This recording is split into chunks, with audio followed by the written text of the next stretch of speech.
Good morning from Curl, Aberdeen.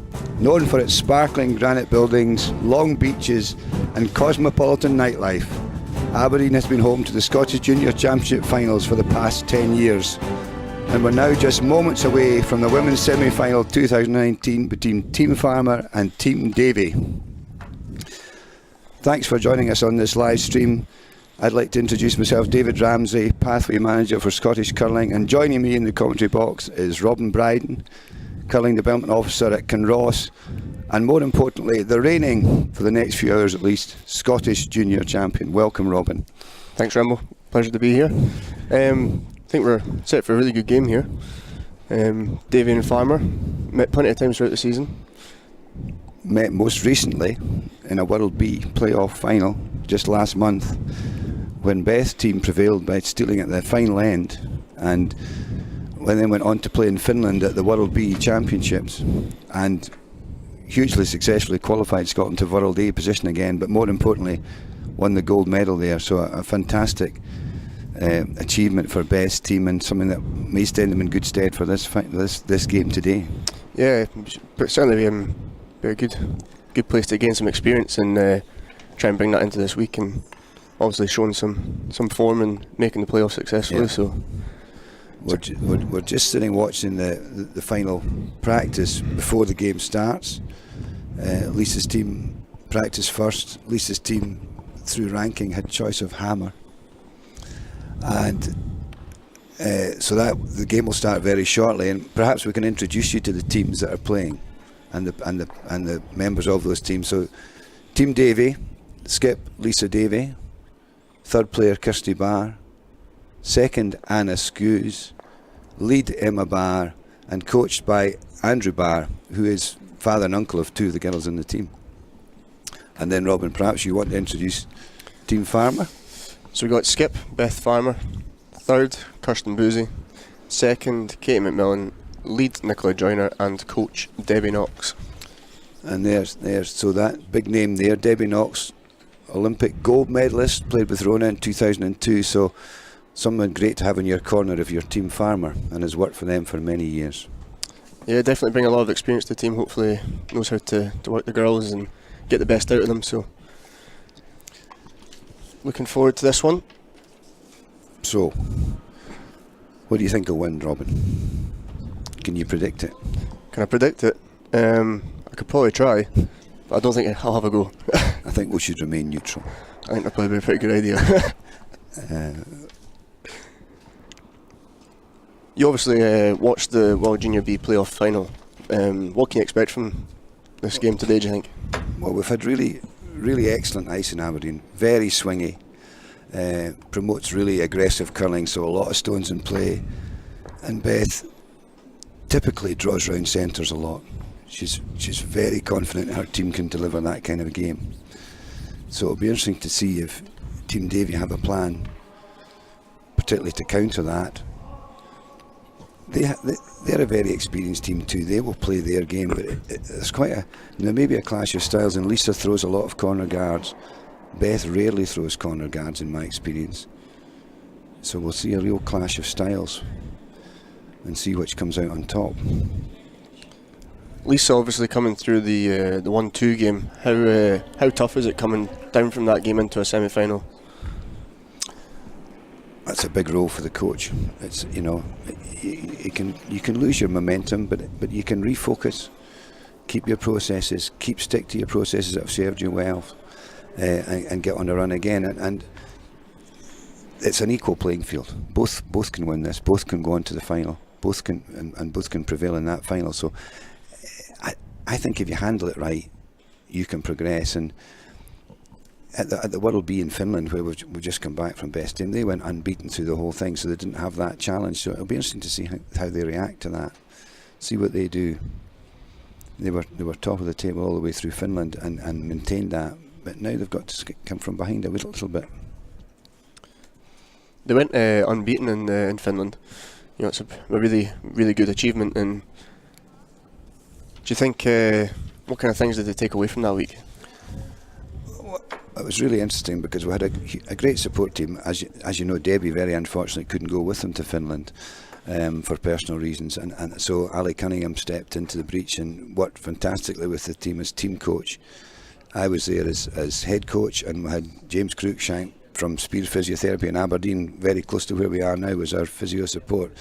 And because we spent a lot of time with one game a day in Finland, it was very easy to prepare well for that game. Got real processes, real systems going. Jamesy led the pre-game warm-up, the post-game cool-down. Ali led all the team stuff. And I was there more on the technical, tactical side of the thing, dropped the odd bomb. As you do. Left the room. Typical Rambo. Let them sort it out.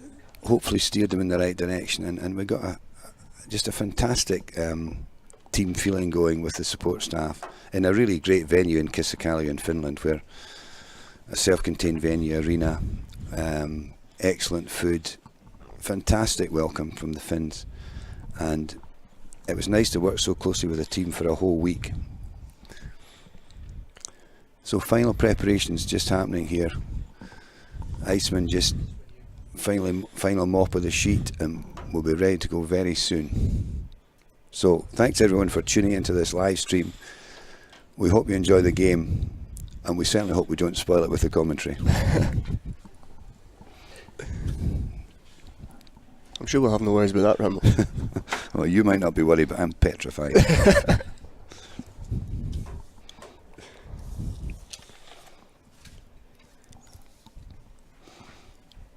So, 10 game. Tell me about the 38 minutes of thinking time. You're playing now. I never played under thinking time. What time did you use? Sand time? We used an egg timer. It was before computers, before mobile phones. So you tell me, how do you handle 38 minutes thinking time? 38 minutes thinking time is actually plenty of time to play your 10 ends. You just have to play it smart, and you usually have somebody in the team keeping an eye on the clock. There's usually a role within the team, usually a front end player. But yeah, it's just play it smart. If you need to run an end through, just really try and do that. If you are running low on time, don't panic. Just make sure you're in the hack ready to go, but don't rush the shot. Yeah, but the teams are pretty experienced. They played under time clocks plenty of times, so I don't think we have any worries about that today. Okay, so along with that 10 ends and along with the thinking time, each team has a timeout, Robin. One timeout in the first 10 ends, and should it go to an extra end, another timeout? What's the system for timeouts? Can you explain how you used to operate that? How does your coach work with you on that? Well, the timeouts are usually kind of come from the team. Well, they come from the team themselves. They call the timeout with the T signal with the hands. But yeah, I think it's just whenever you feel like the moment's right, and usually the teams are pretty switched on. They'll have a quick kind of signal to each other. Time to calm down. Mm-hmm. And it tends to be that you call the timeout just earlier than you think you would. Sometimes you can call the timeout that there's a little bit too late, and it's too late to actually get anything from it. So your coach comes down, and there's 1 minute contact with the coach, and then reset and play the shot. Eh? Usually a team will have two options ready for their coach when they come down, just so they can help choose between them two. Okay. If you try and give the coach too many things to worry about, then don't give your coach anything to worry about. In my experience, it will work much better for your future career. Because that minute does go pretty quickly, so it's about making sure you got the two choices ready to go. Well, we're off, and first stone thrown by Nicola Joyner for Team Farmer. Looks like they're wanting this one to just be short of the rings. Want to get an aggressive start. Try and force Lisa to her one. So without the hammer,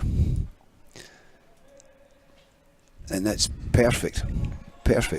Just a few inches short of the rings, cannot be taken out of play with the free guard zone. Remember, it's a 5-rock free guard zone we're playing for the first time this season in all championships, and it's quite a steep learning curve for these young teams who won't have experienced that before. We'll maybe be able to explain that a little more as we go through the game.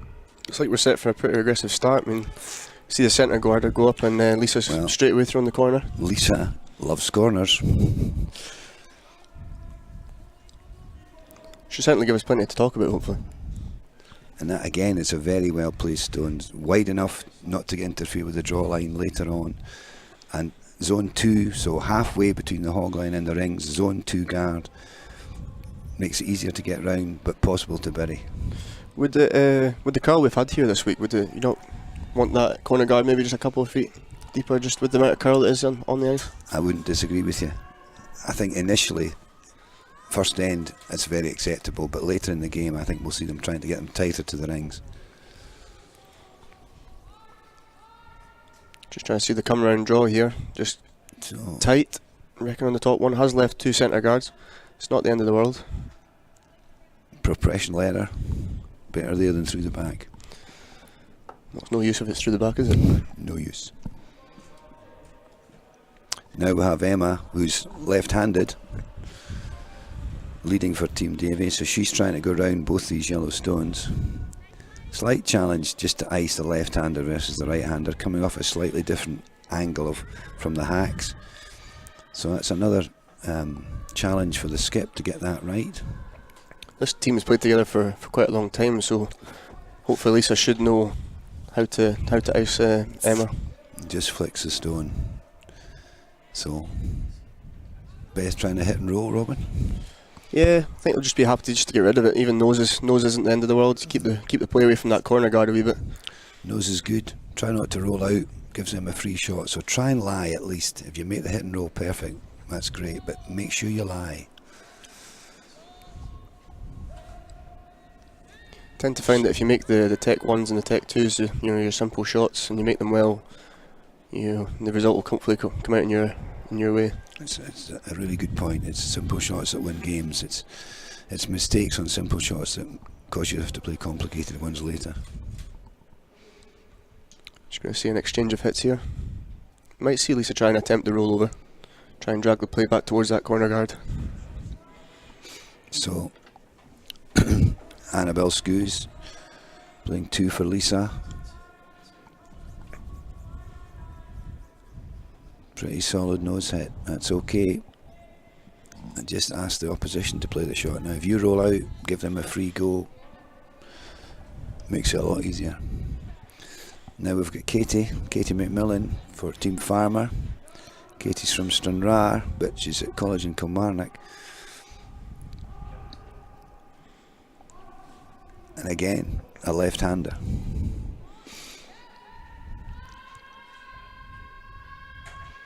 Must be a little inside, I think, the way they're sweeping, Robin. Yeah, having to work this one pretty hard compared to the last. It's going to roll over towards that corner.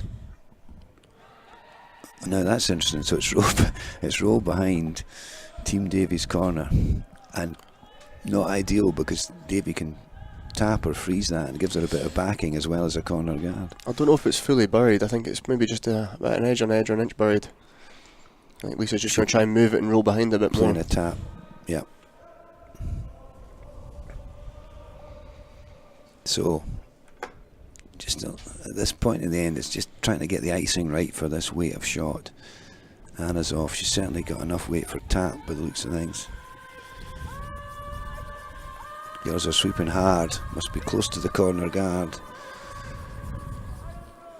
And it flicks the corner guard. And it flicks the yellows. And it's not a good result. Not a good result. Left Team Farmer in a really good position now. Managed to get one buried here, then all the pressure's on Lisa Davy. Maybe the error there was to just make sure you rolled back towards the centre. Just make sure you get by and move the yellow. Again, it was, as we talk about, we're not just sure of the ice. They had a practice. Did they work out how much it was swinging to the corners? Did they under ice it? Was Anna a little tight? We don't know. So Kirsten's trying to capitalise on this. She's trying to come round everything. She's just short of a little weight, but it's pretty effective. Splits the top stone in and covers the left hand side. So Lisa with hammer would like to have a draw on both hands. She's probably lost that draw on the left hand side now. Can only come in one way. Going to try and remove this roll behind. You mentioned the 9-minute practice before this game. There was obviously no draw shot. Hammer was obviously pre-allocated. What do you, as a coach previously, what would you want a team to work on in that 9-minute practice before a game like this? I think the real priority for the 9-minute practice in normal situations is to win the hammer, because we know that 60-65% of games are won if you start with a hammer. But in this situation, because the hammer and the colour stone actually was pre-allocated to Davy because they were better ranked in the round robin.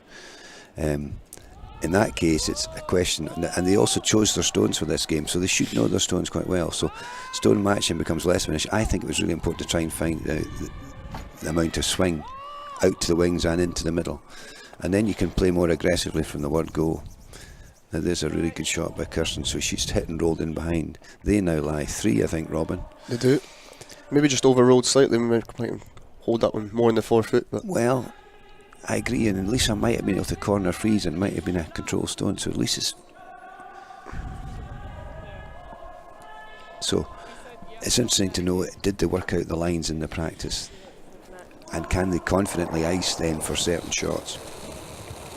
So Kirsty Barr, third player for Lisa's away, trying to play a raised takeout on the centre red. just trying to shift these and open up a wee bit. It's worked pretty well. It's opened up the 4 foot. It's a lot better.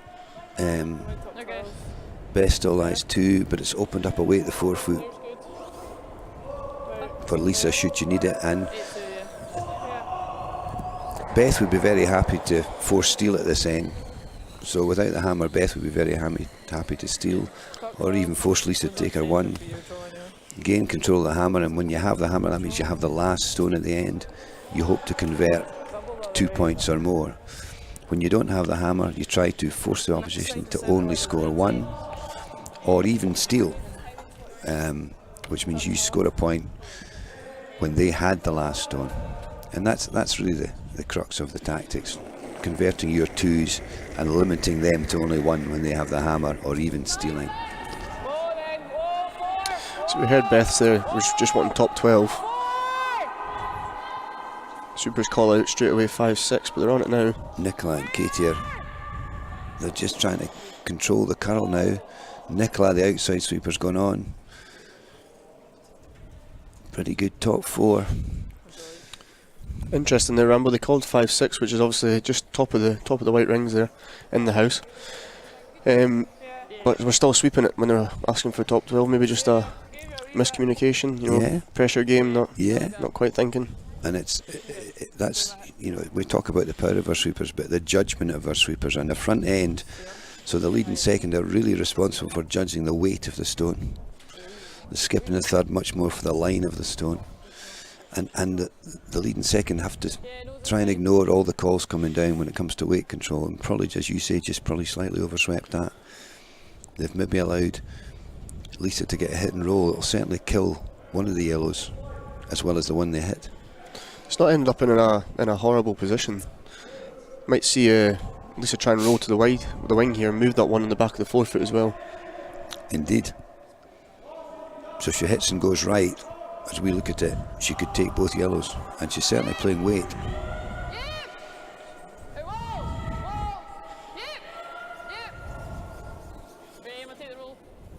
So she rolls the other way, and that's left yellow's line 1. Now Beth's going to try and go round, half round the red, Robin. Yeah, I think just half round in the top of the red circles there, the 4 foot. Just trying to. How deep would you go? I don't think you need to go too deep, but just biting the 4 foot. Leave her the cold draw to the button. In the first end is always a tough one to play.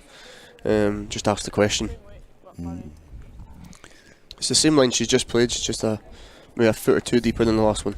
This is the bit I think, so see the chat between the players and the 2 sweepers, just confirming the weight they need. What time on the split time is it? Real focus on the target from Beth there. Got to go was the call, I think. So 6 is top 8 foot, Robin. Yep, 6 as I would say was just fully 8. Maybe just biting the 4 foot. Is it going to swing? If it curls a little. It's a really good shot there. Really good shot. Has it left a double though? It may have done. She'll see nearly all of it from the hack. Possibility of a double, so perhaps that stone again should have been allowed to swing a little more, or encouraged to swing a little more, and not taken so deep, because they've risked now Lisa having a shot for 2. Lisa's just thrown this line as well, so it's almost just the same weight and use the sweepers. You only need to move that back yellow about a foot to get 2. Just a nice controlled weight. An opportunity out of nothing here, really. Exactly. So just a slight oversweep or a slightly too deep on the sweep, and the momentum could turn here and give Lisa a fast start of a 2. She might jam it. She's certainly playing bigger weight than I expected. It's more weight than the last one, anyway. Just holding its line a wee bit higher. Really nice shot there. Really nice shot. So a skip's 2. Score of 2 in the first end for Team Davy. So what happens now? So the team that scores, Robin, they start the next end. They do. Team that scores in the previous end will start the next end. It's a really good start with the hammer. Want to convert that hammer early and get ahead in the game. So Lisa started with hammer, scores a 2. Starts the next end, hammer reverts to farmer. So now Beth has to try and counter that. Yeah, but I think Team Farmer don't need to panic in any way. There's still another 9 ends to go. There's plenty of time to be in it. They're only 2 down. Just keep plugging away. If you get forced to one, don't just take the medicine and keep playing on. I think it's a really good point you make, because most of the events we play, we only play 8 ends. Only in the Scottish Championship do the girls play, and the boys play 10 end games, and it's a very different. The 2 extra ends make a big difference to how quickly you have to respond to. It does. It just means you don't have to kind of push it too quickly. You can ease yourself into the game, and you're going to get a chance later on. And if the score's tight later on, that's when you really will start to see the aggressive curling and coming in to try and get ahead. So very good first stone there, top 4. And interestingly, just as you suggested actually, Robin, Beth, I don't think going ultra aggressive. No, in fact she's asked to hit this, so she's trying to settle her team in again. As you said, no need to go and try and get the 2 back right away. So Nicola's asked to hit this. This one looks like it might be over curling. Yep, just halving it off and rolling out. Not the worst. You might see Lisa throw the guard this time. Try and suck them in. So taking edge of the 12 foot. So good swing trying to get it near the centre line, so 6 foot swing at least. Noticed through the week that and some of the younger players don't put enough rotation on, or are slightly start their curl of the stone, and if they do that on this ice, the stones swing miles. It's definitely something experience brings, knowing how to play on really good championship ice, and how much it does curl, and having more rotation tends to be an easier way to play with it. Cut down the curl slightly. But yeah, definitely a soft release in this stuff, and sweepers aren't really going to hold it up at all. Yeah, you'll need to explain soft release to me. A soft release, Rambo. Well, you would know all about that anyway, wouldn't you? Well, on my intern, I can promise you I know all about it. Soft release would just mean a lack of rotation, so how many times the stone curls on its pathway down the ice, and maybe even starting it on its rotation as well, so just getting it going on the path of curl. So how many rotations do you like to see on big swingy ice like Aberdeen have produced for us? For myself, I would like to see 3.5 to 4. 4, yeah. Is a good amount. So 4 complete turns at draw weight. Yeah, I think the important thing as well though is to have a consistency across the team. You don't want to have somebody throwing 2.5 to somebody throwing about 4.5, because it really just does change the amount of ice you have to give and how the stones react going down. Makes the skip's job a lot harder to call the shots. And that's what takes a long time. That's what takes a lot of team practices, a lot of sessions together, a lot of sessions with your coach, and tweaking everybody so you become more similar. So it's just going to be an open end, I think, Robin, because there's a succession of hits and rollouts. Yeah, we're seeing a few over curls on that side of the sheet. Maybe just not quite registering how much it is curling at the hit, so hopefully switch on to that later in the game. Just going to see Team Farmer draw to the wing here.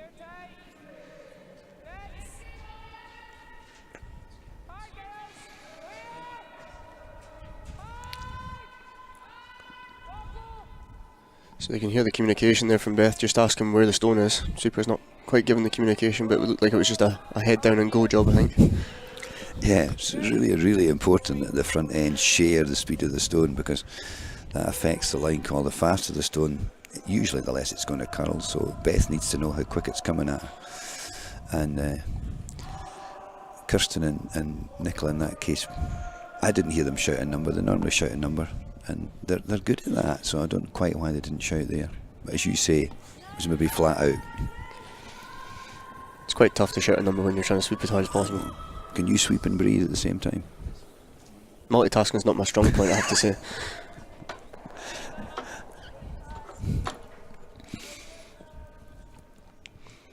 So, swapping hits. Quite a difference from going from the first end, aggressive start, both teams throwing up guards, to next end just running it through. Maybe Beth's team just feeling they want to settle into the game after losing the 2 in the first. I wouldn't have said they played a bad end. No, I think in fact they played a good end, and it hinged on maybe just slightly deep with Beth Stone.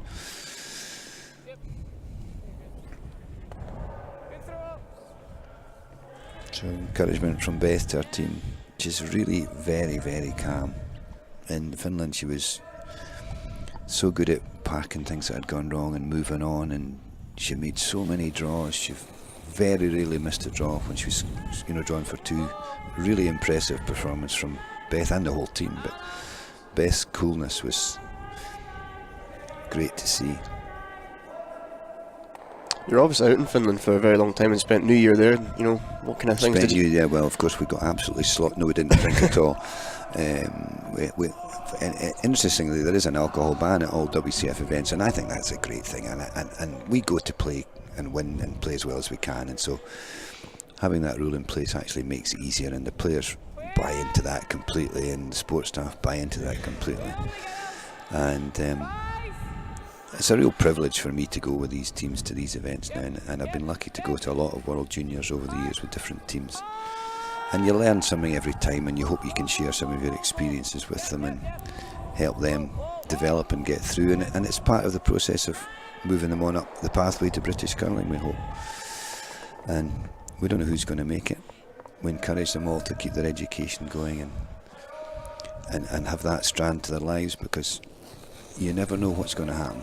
Injuries and illness and selection. So just while we're seeing a succession of hits here, we're just update you on the score in the other game.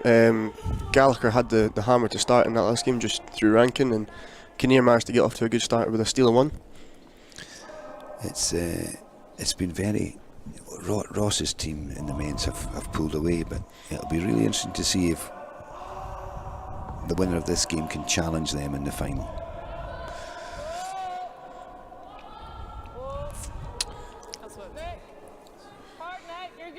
I think with the hit here, if they manage to get the nose hit, at least we won't be able to nose it back. They will have to look to get a slight roll inside. Is that stayed on the rings, do you think? I don't think it's in. They might measure it, but I don't think it's in. I think there was one of the sheets. There was a slight anomaly in the ring. I think it was sheet B actually. So at least it's not taking any chances. Quite rightly. Have to be a brave person to take that chance, I think. Or somebody with very better eyesight than mine, anyway. It's just age, I'm sure.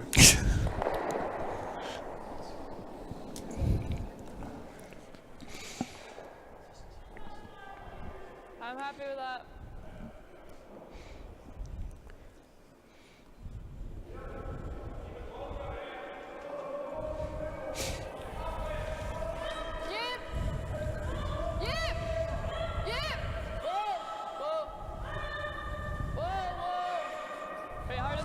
So a good shot, Lisa. Lisa didn't want to nose hit that. She wanted to roll in, or Beth could have drawn round the back of it. So it's not an easy shot to play there. Out wide, trying to get the roll inside on that hand stick. It's not an easy shot. That's a good shot this early in the game, I think. And Beth is just simply going to remove it. Try and blank the end now, then, Robin. Is that Beth's plan? I think that was the plan from the start. The end was probably the blank. The fact that Lisa went top 4 and they didn't throw the corner guard. I think the plan from the start was to just go for the blank. think if Lisa was really wanting to go hard for the force, you might have seen her when Nicola rolled out with the first one to throw the centre guard and try and really go for the force. Both teams are happy to play a defensive end in effect. I think for Lisa, to be honest, it's I know you want to be scoring in the even ends, and if Beth's happy to go for a blank early on in an even end, it's playing into your hands a wee bit.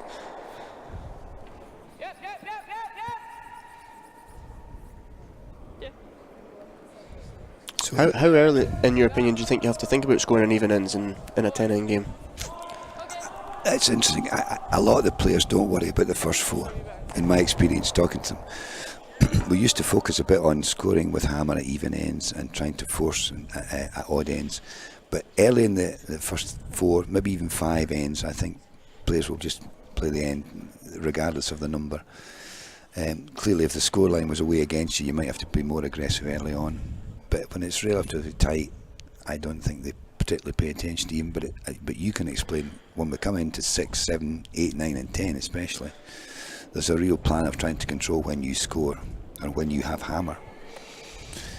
And we'll maybe be able to discuss that further. It's important to stick around with this last one for Lisa, just to make sure that Beth has to play a shot rather Absolutely. than just a Because this is not a cinch. This is not. So Beth wants to hit this, but wants to roll out. She doesn't want to stay in the rings. It's not an absolute disaster if she does, but she really doesn't want to stay in the rings, having tried to blank the end. So she's going to play a weight that she can take the stone out and roll out, get the sweeping right. And it's actually, peeling has proved to be quite difficult on this ice because there's quite a big swing, even at big weight. So, can she blank it?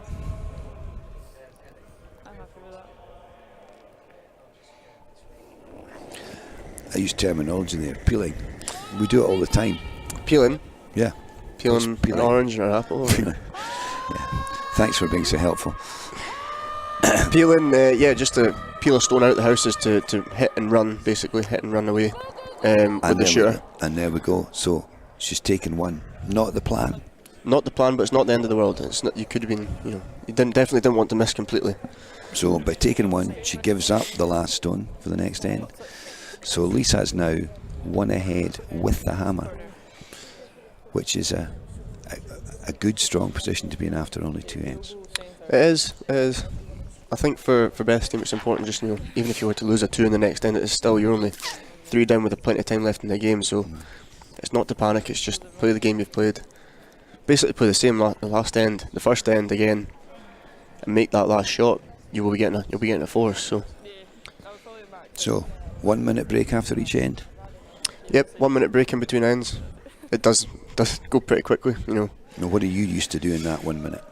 I think what I tend to do is with the teams I've played in is really discuss the plan for the next one.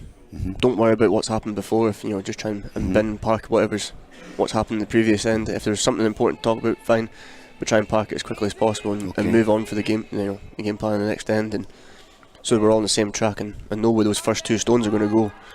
Right. So game plan, end plan, outcome wanted, set up stones really important. Lead stones really important. Yeah. You can really talk through what your lead stones are going to be, because the setup tends to be the same for most ends in certain situations. So those 2 stones become easy thereafter. It's a bit hard to say what's going to happen because it's whether the shots are made or not. But if you fail to get your lead stones in the right place, the outcome from that end becomes much riskier to achieve. Lead is a really crucial position. I think it's they really can determine how well your team's going to play for the whole game, just based on the setup. If you don't get the setup, then you can't build anything. It really puts you on the back foot. No, especially with the free guard zone rules, lead stones have become so important. And there we go. You were making that point at the first end. How close to the ring should the corner guard be? And now the players are trying to get them a bit tighter because of the big swing. I think that corner guard there is pretty much perfect to where I'd want it to be. Not too tight that the run becomes easy, but it's long enough that it's not too long that people can play a decent weight round the guard to move anything. Yep. So it really just shows you that after a couple of ends, the players have tuned into the weight of the ice. And this is the sort of thing I saw from Team Farmer a lot. Throw the centre, throw the come around, and they're very, very happy to play this style of game. Suits their style of play. That's just a repeat of the first end isn't there. it? Isn't it? Now, are the stones the same? Is there a slight difference in stones? Once you become very accomplished technically, you can start to work out stones, and the stones are not always perfectly matched. So one might be slightly quicker, one might be slightly cut or curl slightly more, and that's part of the skills of sheet management and team management. And might be something you talk about at the 1 minute break too, if you've identified a dodgy stone. Yeah, you would hope by the end of the week and in the playoffs that you would know the set of stones you're playing with, and know if they're a good set or not, and know what the tendencies are if you're not a completely good set, you know, what the characteristics are. But there tends to be one that kind of slips through the net a wee bit, and it is just good to discuss it if you're really not happy with something, to bring it up. And would you move that stone around? Would somebody else play it? What would you do with it? Well, the lead tends to be where they get binned, so definitely don't want your skip playing with a bad stone anyway. So I don't envy a lead. No. So Katie's trying to come around. She looks a little heavy.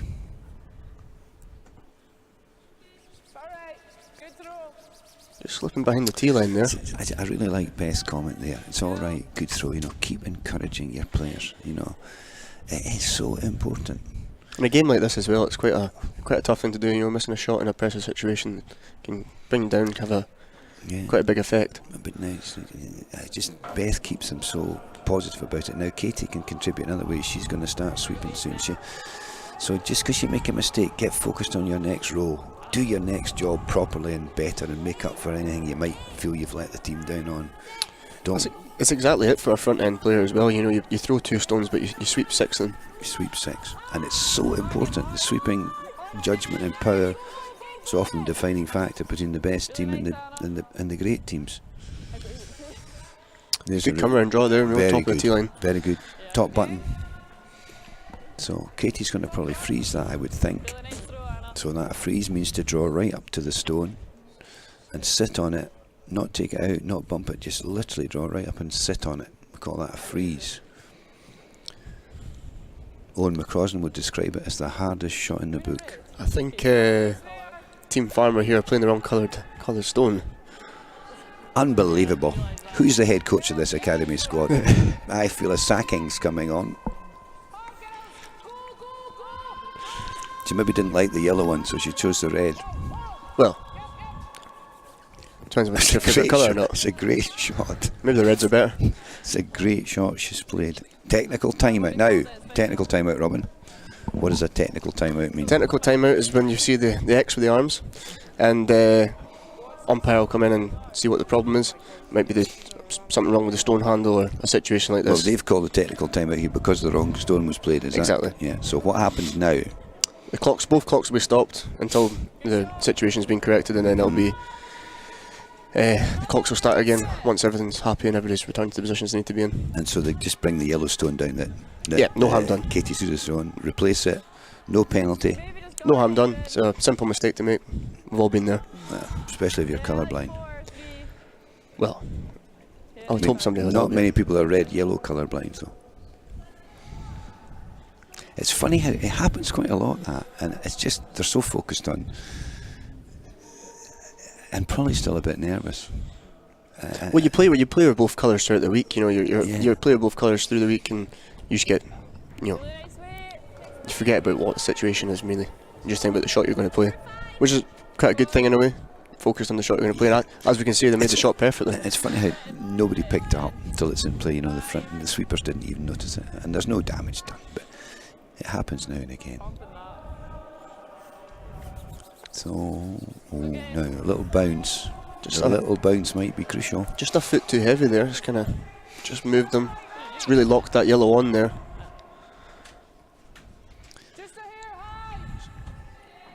So Beth's trying to remove the red now, Robin. Quite an interesting call to move it so early. You'd be happy with the force. So the position you're in a really strong position for the force. So I'd be tempted to just roll on top with it. Roll off the red and roll on top of the yellow. So just a flop, in other words, just flop in. Nice hack weight. I don't think you need to lift the double too early here. She's just trying to hit it, as she said, a hair high. So just hit this red onto the edge of the red behind it. You know, it's funny that turn of phrase. You know, how big is a hair? Well, is it a human hair? It depends, doesn't it? I like getting rid of that yellow anyway. Oh, Just high and yeah, So- just inside the nose. 11 yellow's still in a good position. So Lisa's trying to move it. She doesn't want to hit it on the high side though, or she hits it onto the locked stone. So they're just talking about the weight they're playing and the sweeping judgment here, and this is where it gets more technical. You've got to get the whole team dynamic right here, get the sweep right, and you may see them even switch sweepers here. So now they've put Anna on to try and move that stone to the nose, so she hits on the nose. It's Done exactly what you said you didn't want to do. Oh. So now Beth's in a really good position. She's lying 3, which is probably incidental, but she's lying 2 buried behind the centres, and the centres are staggered. So it's going to be at least 2 shots to move that. She's asking to move this red, Rambo. I don't think it's actually. I think it's lying 4th shot. It's 4 shot. Do you think you actually need to worry about it right now? I wouldn't be touching it. this side staying. I would be coming round the 2 centres. Yep, get another good one in there. This Too late. well, I think this is. I don't think this is the right shot, frankly. But if she hits and rolls in perfectly, she's done everything that the draw round would do too. But this is a tough shot. She's a bit high, I think. I don't No, mean that. it's fine, It's worked out. but it hasn't stopped Lisa drawing in, and she could have prevented that. I like this way. At this point, is it too late to move those centre guards? Depends on the power of your team. They're actually in a pretty good angle. But you can only move 2 of them, I think, at best, and then they can regard. So I think probably it is a bit late to move, and we're on 3rd stones.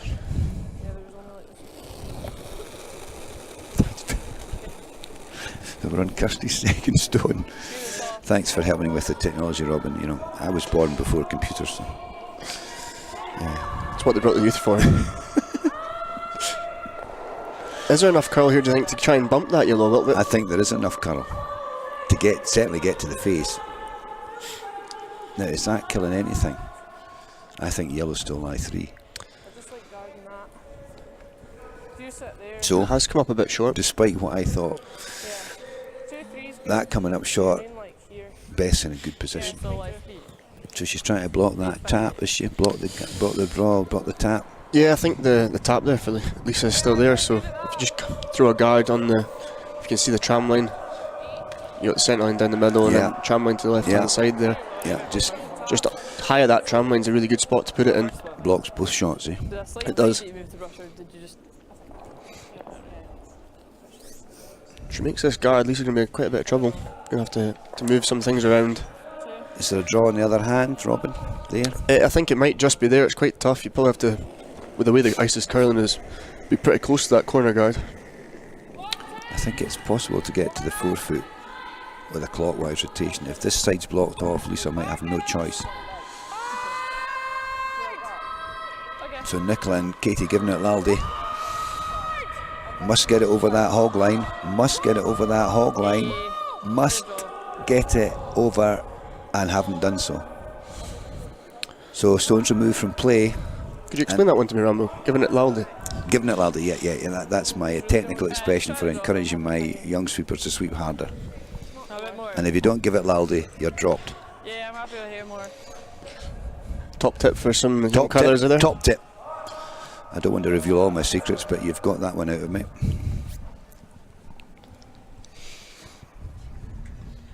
So I think we're going to see Lisa play that tap that we talked about. Is it the draw round? We are. Or is it the draw round it? Well, actually, it's a lot of ice. The point is that Beth could have taken that side out of the sheet out of play for Lisa, forced her to an unknown ice, and so we'll see. I think Lisa will be looking just to get the draw round here and really cut them down, even if it just cuts them to line 1. Yeah, It's not the end of the world, No. losing a steal of 1, you're back to peels. it's kind of like even the first end. You know how Lisa got a 2 and Beth at a dominant end at the start, and now that one missed shot kind of lets Lisa in. Looks very wide at the moment, though. Robbins are coming down. Sweepers are on it. As I just wonder if it's got the weight to get there. Was out in the fresh stuff, you know. Pellet's not been played on. Just bites a bit more, longer track, longer path. Needed to be an earlier sweep, but maybe it was too late to have even got there then. So what's Beth considering now? Can she throw the guard to cover both of them? I think she can. She can. And then Lisa will be forced to come down the other side, I think. And Beth's considering, now that's interesting. Is she playing across the sheet to guard that? It looks like she is, because to get into that tram line with the ice, that looking at what Lisa just took, it would be quite a tough one to play. So So let's guard it, the right hand side of the sheet, but come down the left hand side to do it, because I think the sheets are a little banked. So if you go out high, right hand side, it comes winging off the hill. Whereas this way you can control the swing more and get in front of those two red stones. So when you say the sheets are a bit banked, what exactly does that mean? Well, the edges of the sheets are slightly higher than the middle, which encourages the stones to curl to the middle of the sheet. And we're talking to Tom Brewster, who's the chief iceman here, and he was saying he was deliberately trying to encourage that so we could get a lot of swing into the middle. The great thing is, though, he's been able to achieve that and still retain the swing out to the wing when you need to go around corners, which has made the ice great for the event. Maybe under ice this, or played slightly tight, it's over curled. It's over curled by miles. Would have moved more even if I'd had less weight. You can hear them discussing that, so they're trying to work out what happened. So again, not managed to block up this side. Leeson got a chance to move the red she just played. It's not a cinch this, though. This is a tough shot. This is a Tech 3 shot in my book. Probably one of the hardest technically. You've got to get the weight right, you've got to get the line right, and you've got to get the sweep right. She did make two of these in the 1 versus 2 game against Team Bryce. Made two of these for 4-2. I saw that on the intern. Did you see that? Did. Two in a row, two really good shots. So she has proven this week that she can play them. Look, I can see spectators sitting behind the sheet there. I think that's Trevor Dodds, is it? Trevor fell on the ice, I believe, and damaged some ribs. I think it was at the seniors. He used to play with me. He's the same age as me. We're dangerous on the ice. We keep falling over now. It's about one of those helmets. We need a rib. We need a body protector too. So Lisa's trying to chip the red up onto the yellow. Sweepers are on. That's cool. One. And she's certainly cut out, so she's lost at 1, but it's a lot better than losing a 3. And I think the scores are tied. I think looking at that scenario they were in there, they're quite happy to give up the 1 and not a 3. Absolutely, and so Beth steals, scores without the hammer, so call that stealing. 2-all. Davy retains the hammer. 4th end, think she'll go hard for 2? Does it matter? Just like we're talking, is it slightly early to go hard? I think you'll start to see a bit more aggressive play now, trying to convert with the hammer a lot more. Again, an even end is early on. Does it play a part? I think you'll definitely see the corner guard go up. I think Lisa likes that style of play. Even at 4th end, good end to score a 2, gets you in the right scoring pattern. If you keep scoring even ends following that, you're likely to have the hammer at the last end.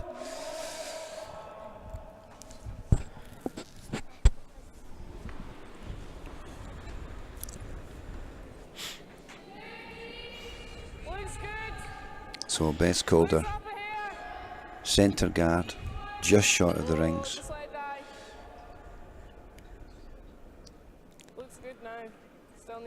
Needs to sit down.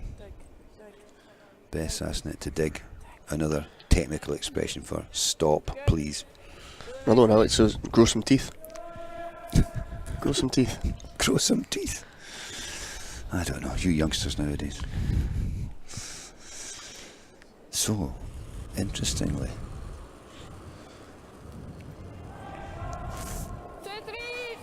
taking a lot of ice for corner guard, Robin. I was weren't thinking that myself, you know, outside the 4 foot to they try and were get to the line. outside the 4 foot there, and going by Best one down the other end, which in effect was throwing a corner guard and over curled.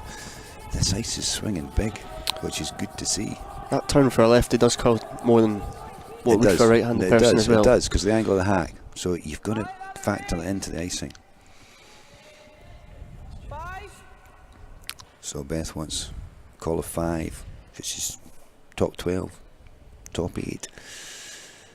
Nicola took him round the centre. Nicholas having to change turns here. Played it with the in turn in the last one. Yeah. Come round the out turn now. Sounds like it's a bit. That is moving a lot too, and it sounds like it's a little short of weight, which has been a pattern with Nicola's 2 stones so far, hasn't it? That's the second one seems to have overcurled, you know, 3 times now. Yeah, now it might just be the way Nicola's throwing it, but it might be that stone's a slower, slightly more of a cutter. You know, talked about earlier, we'd been in the, you know, the rogue stones to lead position. If your leader's struggling with that, you know, that cutter, and somebody is a bit more positive in the team, would you ever think about moving it? I would think about moving it, but I would move it late in the game, especially if you get up, because you can use it for hitting. You know, maybe give it to your set, use it for hitting. But early on, the other thing, remember, they chose these stones for this game, so they should, I think, know that, and it may just be the way Nicola's throwing it today. I would have hoped they might have identified if there was a problem with that stone. They may still have chosen this set because they like the set. 9-4. Just to give you a score update from the men's semi-final, is after 3 ends of play, it is 3-1 to Gallagher. Gallagher managed to get his 2 back in after losing a steal in the second end, and then managed to get a steal of 1 in the third end to go 2 up, playing the 4th. So, trying to come round this shot again on the particularly swingy ice. And is it round? No, but it's chipping. So it's pretty good result, pretty good outcome. This is going to be a challenge to get buried here. You'll get a lot of swing, but you've got to get it round the guards first. And so Lisa's going outside the paint to take the ice now. You know, it's funny, we've seen Nicola going away up the far end on this side of the sheet, wrecked, you know, twice with that second stone, and Beth obviously overcurled with her guard on the last end going down that same side. And we've just seen Katie overcurl there. Is this side of the sheet maybe curling a little bit? Well, it might be, and that's what they've really got to identify and make sure they're all recognise that and adjust their releases a little perhaps to cope with that. Make sure they rotate it. Because if you start this curling or don't rotate it, then it's going to howl over. And that's another one that's howled over. Howled. Howled. You're full of the phrases today, Rob. So Beth thinks it's still there. She's taken very similar ice to Lisa. It depends so much on how the player releases the stone. Now this is a lefty again, so it should swing more. Pretty positive release, Robin. Super's on early again though. Sweeping the high side of the stone, trying to keep it up the hill. Giving it Laldi. Have they given it enough, Laldi? Not enough Laldi. Blocks the line though, it's not disastrous.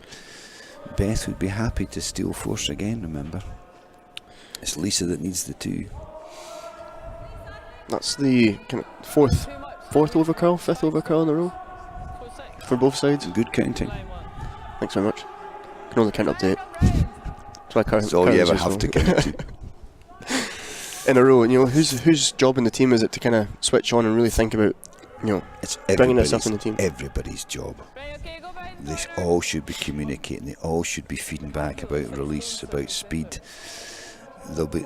I think they're using tee to hog timing, and I haven't seen anybody do a hog to hog on the opposition yet, and that might give them a better clue. But until you're familiar with that, we're starting to work on hog to hogs with the young teams. And can you just explain to the viewers what is tee to hog and hog to hog timing? Tee to hog is as you slide out from the centre of the rings to that thick blue hog line, and you can get a time on the player's release that gives you an idea: are they heavy enough? Are they too heavy? What do you need for draw weight? hog to hogs are measured between the two hog lines, so it gives you more a speed of ice time. And once you understand it, you know what you need to throw for that draw weight. Once you know, so if it's a 14.5 hog to hog, you can relate that to how fast you have to slide to draw the rings. And I think it's a more useful time. It's less prone to operator error, and you can measure the opposition stones, so you can monitor the sheet of ice all the way through, watching the opposition stones. And you'll see a lot of the very experienced teams doing that. They follow the opposition stones and get a speed of ice time and share that with their teammates, so they then know, is the ice changing, is a certain path quicker.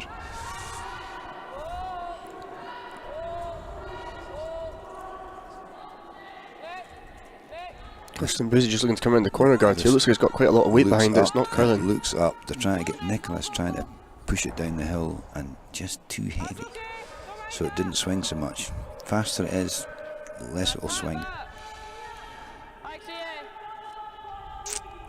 So Lisa's trying to capitalise now. She wants to come round the corner again, but this time top of the house, so front of the house, so they cannot come and lie on top of her.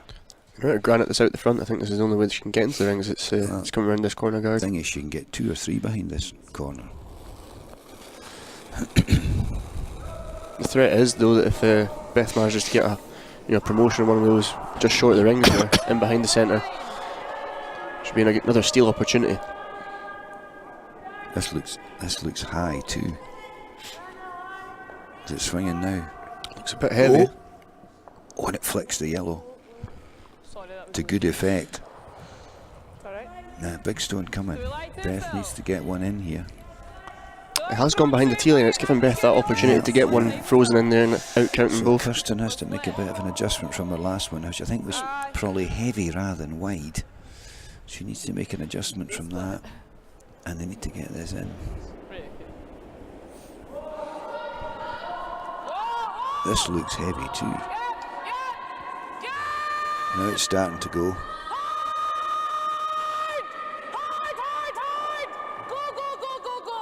They've got it round. It's alright. The ice here is obviously curling a lot. It can make it challenging, but teams are experienced enough to know that how to compensate with that and with the more rotation, etc. So yes, it is a challenge, but you'd hope the teams would kind of switch on to it and be able to still make a lot of shots. It's the kind of challenge I like to see. It helps their development. When we're playing on really straight ice, it's very tough to create chances on straight ice. This ice allows you to create chances, allows you to draw around things, allows you to tap things that are hidden. So you can play a lot more variety of stone, and sweeping judgment and ice management become even more important. So I think it's a really great style of ice for a championship. I like to see ice where every shot's possible. Yeah, I agree with that. And you have to have good sweeping control. You have to understand releases. So, but this is a development phase for these teams. They're 10 years away from their final levels, but they'll learn much more on this ice than they do on really straight ice. And they're going to go on. We hope they're going to go on to careers in British curling, and they're going to play on arena ice more and more. Ice has improved a lot, though. The quality of ice has improved a lot. The quality of stones has improved too. The quality of play has improved. That's why we've got the 5-rock rule. We're having to bring in rules to keep more stones in play. Well, equipment as well, sweeping, etc. Sweeping's becoming a lot more effective. We can talk about that. We've had to limit the effectiveness, haven't we? We have to restrict the equipment we use to, because we're damaging the ice or being too effective as sweepers. Maybe you can talk about that, Robin. Yeah, well, a few years ago we had Broomgate. Remember Broomgate? With the really abrasive and harsh pads that we were using, we're having so much of an effect that you could get a stone to move in both directions, be able to hold it straight and make it curl 3 to 4 feet at times if you had a really, really good effective sweeper. And the first thing to get banned was obviously the hair brooms. The synthetic hair brooms were really, really, really bad for getting the stone to move. Sorry to interrupt you. There's a really good shot from Beth, chipped and rolled, and this is a challenging shot. So no, carry on talking about brushes, because it's made a huge difference, and they've all got to use the same pads now, the same fabric. It's what I think is really brought back the kind of the throwing factor of being able to make shots rather than being able to throw it within a foot and a half of a stone and be able to make a So shot. throwing the stones become more important than sweeping again. Although sweeping judgment is the fine control of every stone. Eh? Correct. I think for a while we were getting away from people being able to having to go out and really practice and throw stones accurately to make shots, and we're just relying on having two big sweepers there to move it.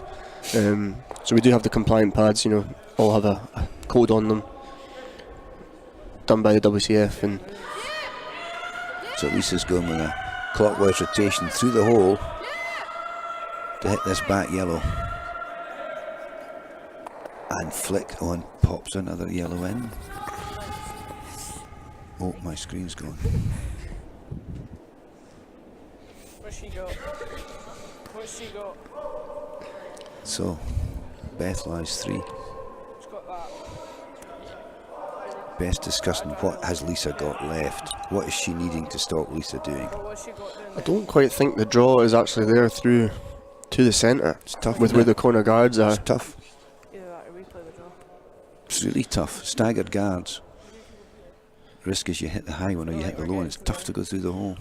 Not this way. The weight has to be spot on, and I think you almost have to play And she's, back 4 weight to make it, and then you. so if you block that, you block that draw. What does Lisa have I left? think she only has the tap up on the right hand side there. As we look Way at right, way right. I think there's best.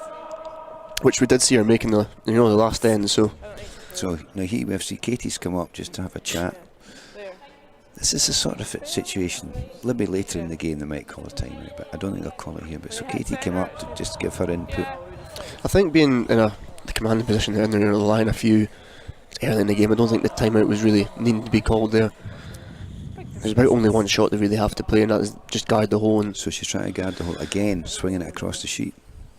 Now this is where it's moving big. Let's see, can she ice this to get in the middle of that port between those two red stones? So she's trying to go from the right hand side right across the centre line into that gap between the two reds. Stop Lisa coming through that.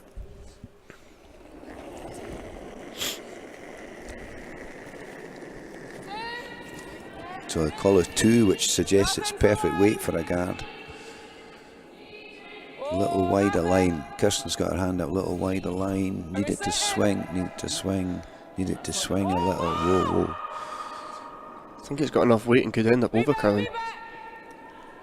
That's pretty good, boy. It's not bad. No, it's blocked to draw on that hand. And so here, just as you said, Lisa's got a tough raise.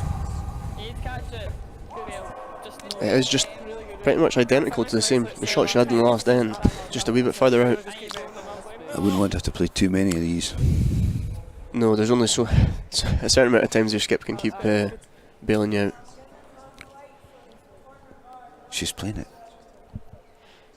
She's taking 3-4 feet of ice to chap this in. It's interesting that she's coming with the intern Well, intern I side think the here. swing off the bank's putting her off, so she's coming across the centre again. Also didn't realise from my head that she had an open nose again.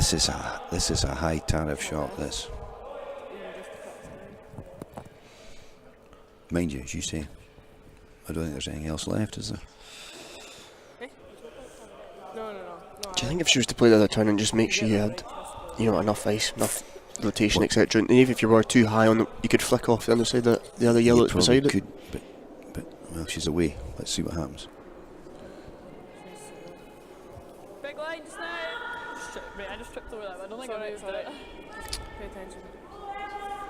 Really? Emma, yeah. She's not a million miles away. Alright, Emma. Oh, wrong angle. Right out. Go. Looks a bit heavy. Is it going to cling on? Go.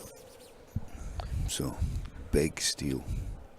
Is that a steal of 4 or is it that back yellow in? Yeah.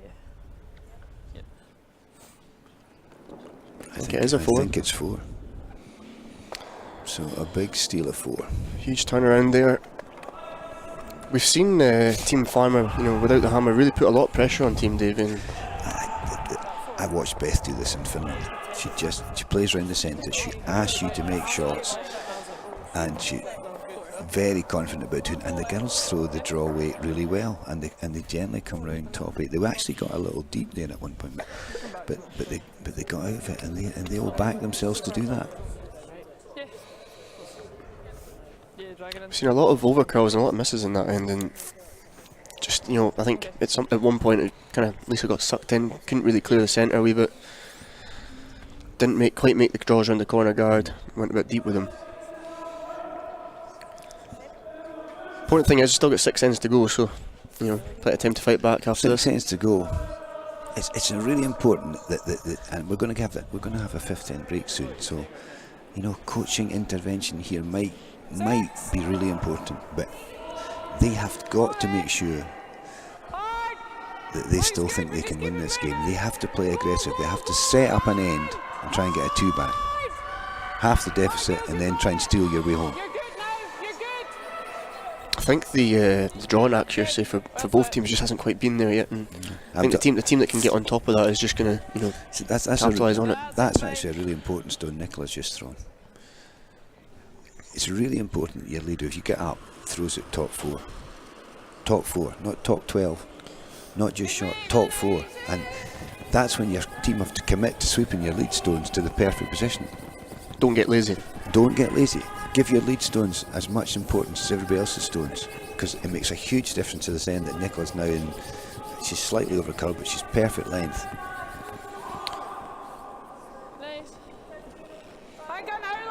Good corner, maybe a little short, maybe a little no, but pretty good. I think you're getting picky with that one, Ram. I'm getting picky. I'd give it 4.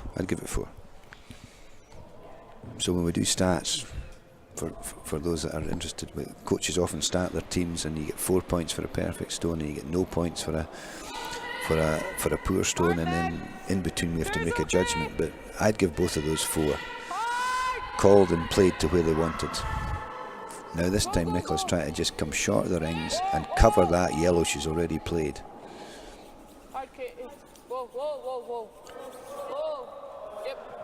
And that's a good effort. That's a pretty good setup, Robin, yeah? Yeah, slightly off, not in line, but Slightly off. again, I'm probably getting picky now. Well, The weight was perfect for both of them. So, but there's still an opportunity to chip that yellow if you wanted. So Emma's going round the back of the corner she threw. Got a lot of rotation on that stone. It's interesting to see they're not throwing a double corner. You know, just going with a single corner, not trying to go too aggressive, you know, at this point. It's needing to curl more. It will finish at the end, so they might see the sweeper's late sweep trying to bring it down the hill in behind the corner guard. And Anna's certainly trying to achieve that. You'll see most of it from the hack though. I think on that shot there, I think it's important to know that you're just looking to get buried. Even if you did go back tee on that one, it's not the end of the world, and the sweepers and Skip need to make a communication between each other and say, right, we've got to go deep on this Probably one. should Try have and gone get a buried. bit more and a bit earlier. Yeah. Katie's trying to remove it.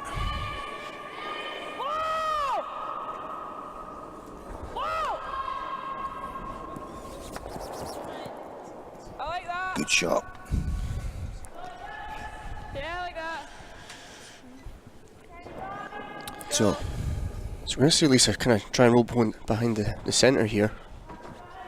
It's an interesting call. Would have thought you might try and make the roll behind the corner and keep the play wide. yeah, Seeing as we've just talked about the strength Yeah, I know, of Team Farmer being coming round the centre. Exactly that. A bit of a wobble from Anna, but she held on well.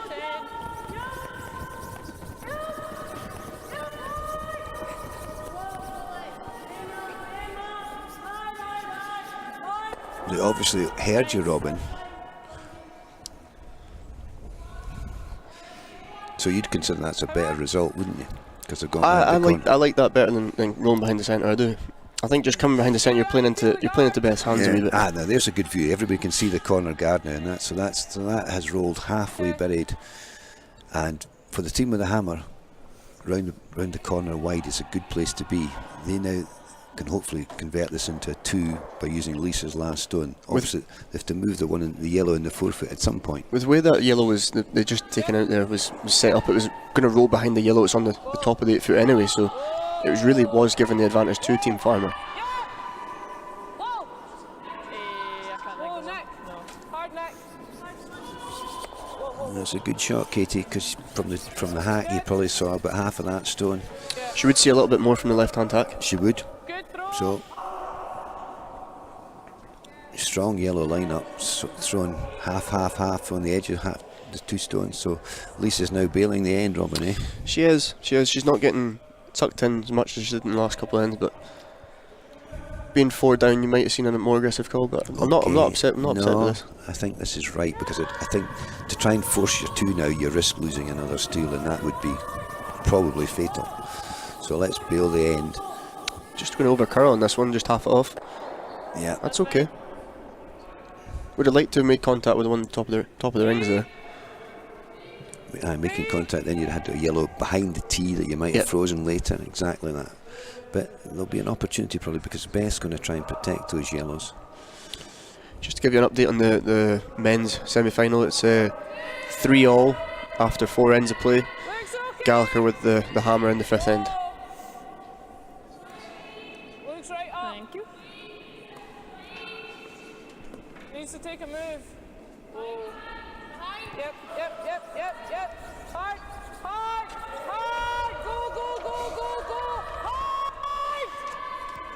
Okay. Do you think that was called to be top 4 there, Rambo? No, It was meant to be I don't. a centre guard, wasn't it? I think it was meant to be protecting the stone that was already there. And now there's a double chance, and probably lie actually. And then that'll leave one yellow behind the tee, which Lisa might use later on. And as long as Kirsty doesn't roll out here, the end changes.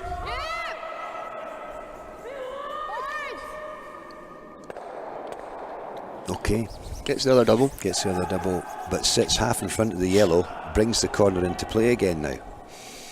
Beth has to hang about here. I don't mind this way. Beth rolls out.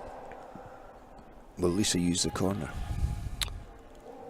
I think you might see her, if she doesn't move that yellow, see her play the hit and roll behind the corner. Might be a call, based on the fact she's wanting to bail early in this end, so Yeah, gives you the option of both the blank and maybe getting your 2 if you make the perfect roll. depends. You don't have to go for the 2 right now. Right, let's see what Lisa calls. She could draw around the corner. At this point, She could hit the yellow. she might make the call to roll away from the corner if she was really thinking, right, well, blank's not bad here. Well, she's rolling behind the corner. Like freeze. Rolling away is not a bad call. Beth hits it, might roll out, then you have a free draw around the corner. If you roll out far enough and Beth chases it, you might, even if she sticks it, you might get the free draw round and lie shot. Absolutely. Put the pressure back on Team Farmer. So I think Lisa's she's not taking a lot of ice. That does not look a lot of ice to me. Close. Yep. It's moving now.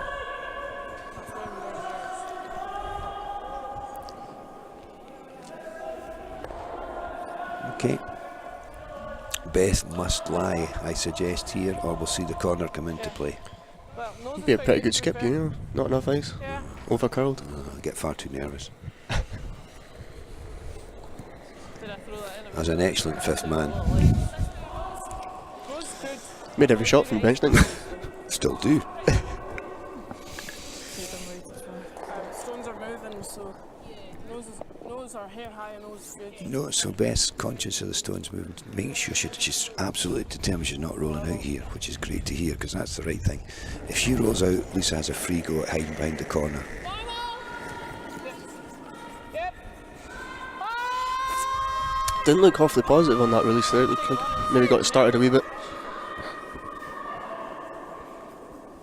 It has over curled. Oh, she's missed it. Hasn't removed it from play, just chipped it to the wing, so free chance for Lisa to draw around. That's just a mistake. And as you just said, it didn't look overly positive. Probably just started at curling. And it's so, and yet they were very conscious of that. You know, you heard them talking about that, but just a mistake. She'll move on. It's often you talk about like, it's going to move here, but it's trusting that it's going to move, and and being able to throw it positive and get it out there, Commit to and the know shot. that it's going to come back. Commit to the shot. Take your eyes, decide your weight and commit to it. Don't second guess it.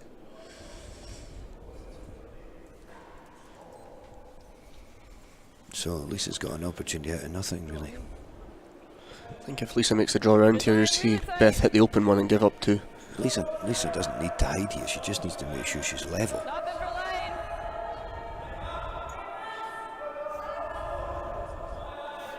line. Sweepers aren't on it. It looks okay, I think so, isn't it? Yeah, I think it should T be high pretty is good. close. T high is good. Go, go, go. T high is good. Go, go, go. Needs to hide, needs to hide. It doesn't need to hide. Go. Yeah. I think it's pretty good, Rambo. Beth's just going to. I don't.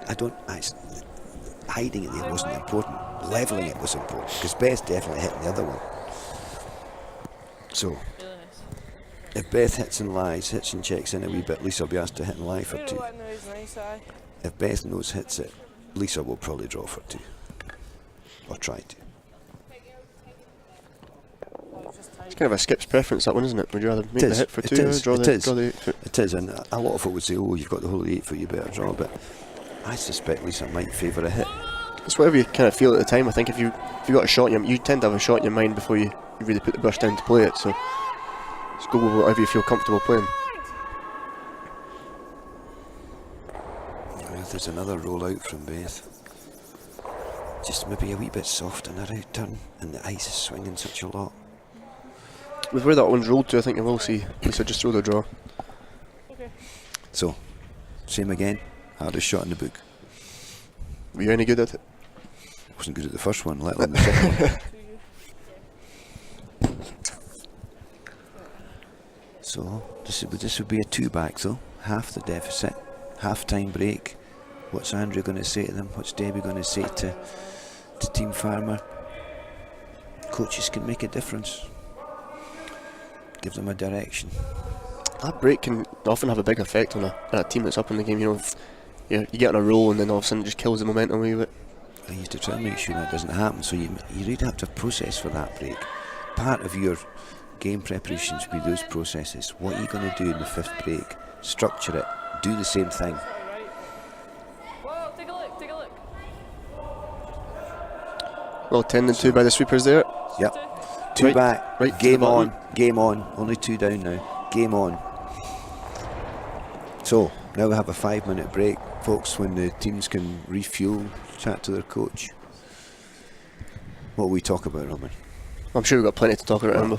What I would like to highlight is that for the first year, for I think 6 years, we had a really good young women's team entry for this event. So we actually had to have a play down, so we had to have a separate competition to narrow down the field from 12 to 8 teams, which is, for somebody in my position as a pathway manager, was great to have all these young players. And I'd just like to credit some of our icing, but in particular I want to highlight Dumfries Junior Programme and Graham Sloan and everybody down there, who have got a fantastic number of young curlers, both sexes, but especially young girls coming through. There's 4 other teams that might have entered. So credit to Graham and Dumfries and everything they are doing down there, because we need to keep young players in the game, and we need to keep producing players for further up the pathway. We do, and it's looking really positive, going forward, having a lot of young players coming through, and showing that, if they're coming through at this age, hopefully they'll go on to do some really good things. And Well, look at the young, in the boys' side, look at the young Carson team. Have you enjoyed watching them? I've seen them at the playdowns actually at the qualifiers, and I was really, really impressed. It's incredible, isn't it?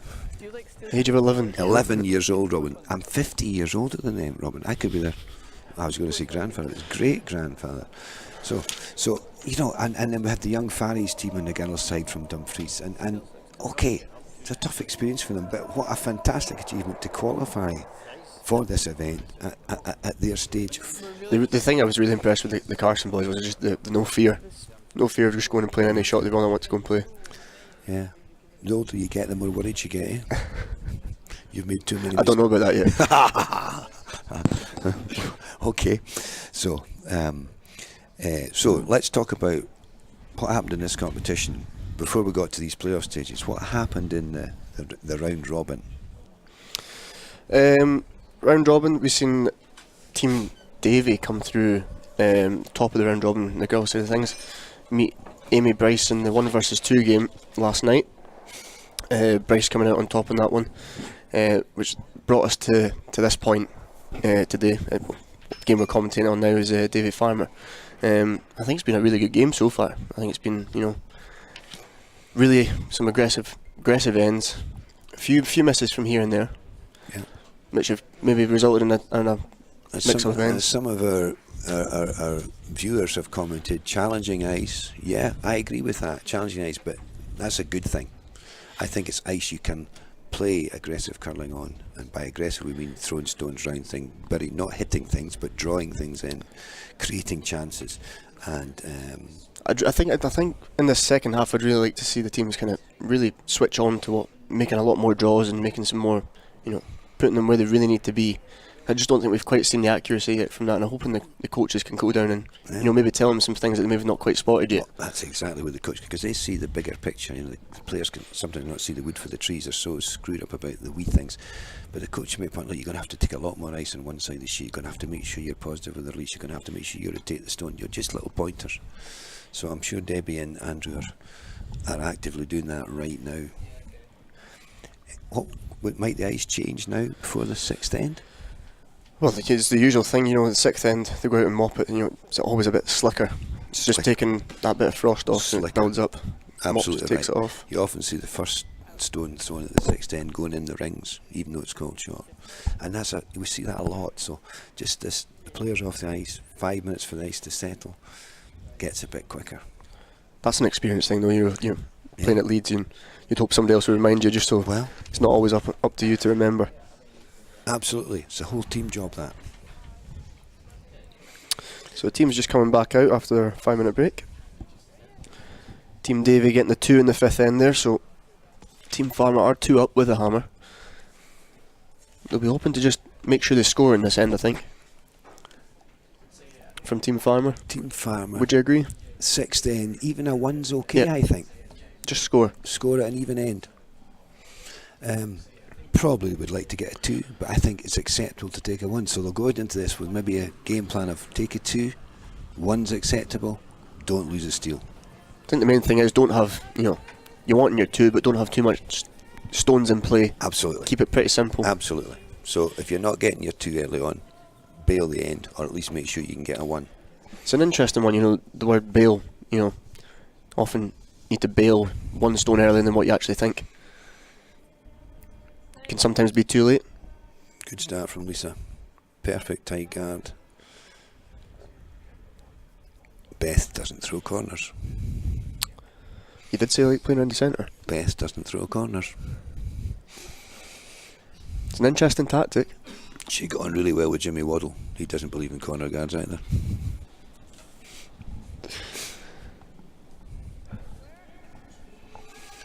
So we're going to see try and come round. Did see a few overcurls in the first half of the game, so it's interesting to see if they get round with this one. This looks good. Good shot, Nicola Joyner. It's a very Top nice shot. 4, round the guard. 4 points. Now, Lisa's trying to freeze on the swing of your hand, Robin. Yeah, 9 even. 9. Think this is the right hand? I think it's the more natural way to play the freeze.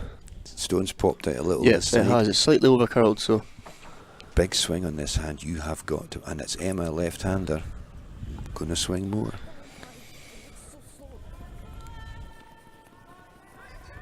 heard a comment there from just the sweeper saying it's so slow on the side, but It's so slow that's what Kirsty said anyway. on this side. It's a huge path that Stone's taken, isn't it? I don't actually mind the result though. Centre guard. Double centre. 95. You have to, yeah. Davy has to take a risk. They have to try and get back in the game. So centre's fine. Mind You didn't want to be heavy there. That was what. It's a long way short of what they wanted. So Nicola's going to try and slam the gate. If she comes in here top 8.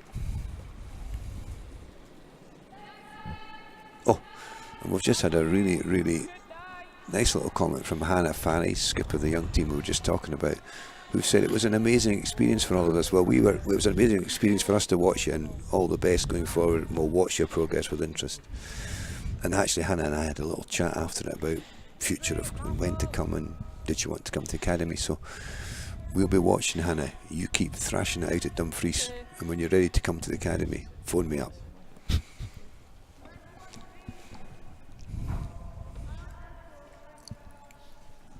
So we've just seen that the come round draw there just kind of sit side by side almost with the yellow. It's not a great position for Team Farmer if Lisa's team I will think to come Lisa- down and bump it. Lisa's trying to bump it right now, or more than bump it out. It's interesting to see they're taking this away. Would have been keen to see just a tap back weight and roll on top. The round. It's a good result. You've ended up virtually with the shot you wanted, but one yellow less. Might have been keen to keep it there, just so it makes it tougher for that red to go anywhere. I understand, and Just that's- leave the pocket is what It's maybe you've got that bit more experience about how you create the chance. I don't think it's a bad call for Lisa's team.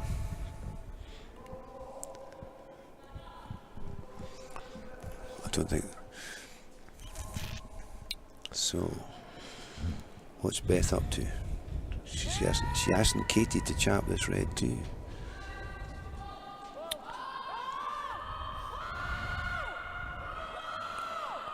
The bit of miscommunication there. Sweeper not quite hearing what was going on. See, the thing They were shouting low and Sweeper still on the it. thing I think's interesting about this is Beth didn't move the centres. Away. This way. She's still trying to play around the centre guard. Really good chance now for Team Davy. It's a good Double chance. centre, It's a good one on the chance. forefoot. And I think Beth still plays aggressively there in a sense, rather than take the centres off, even though she's 2 up with.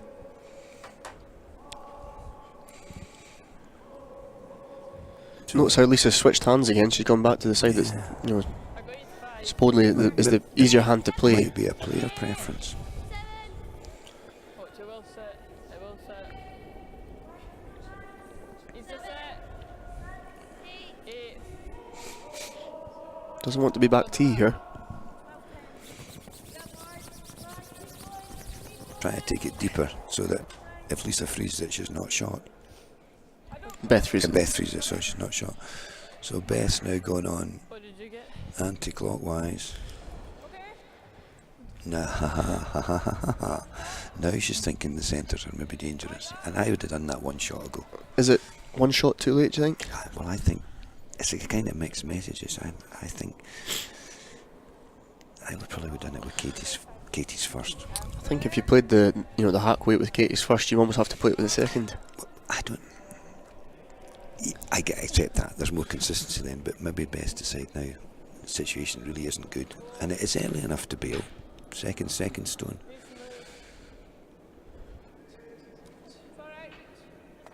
So single peel gives Lisa less to work Yeah, let's with. throw another one in.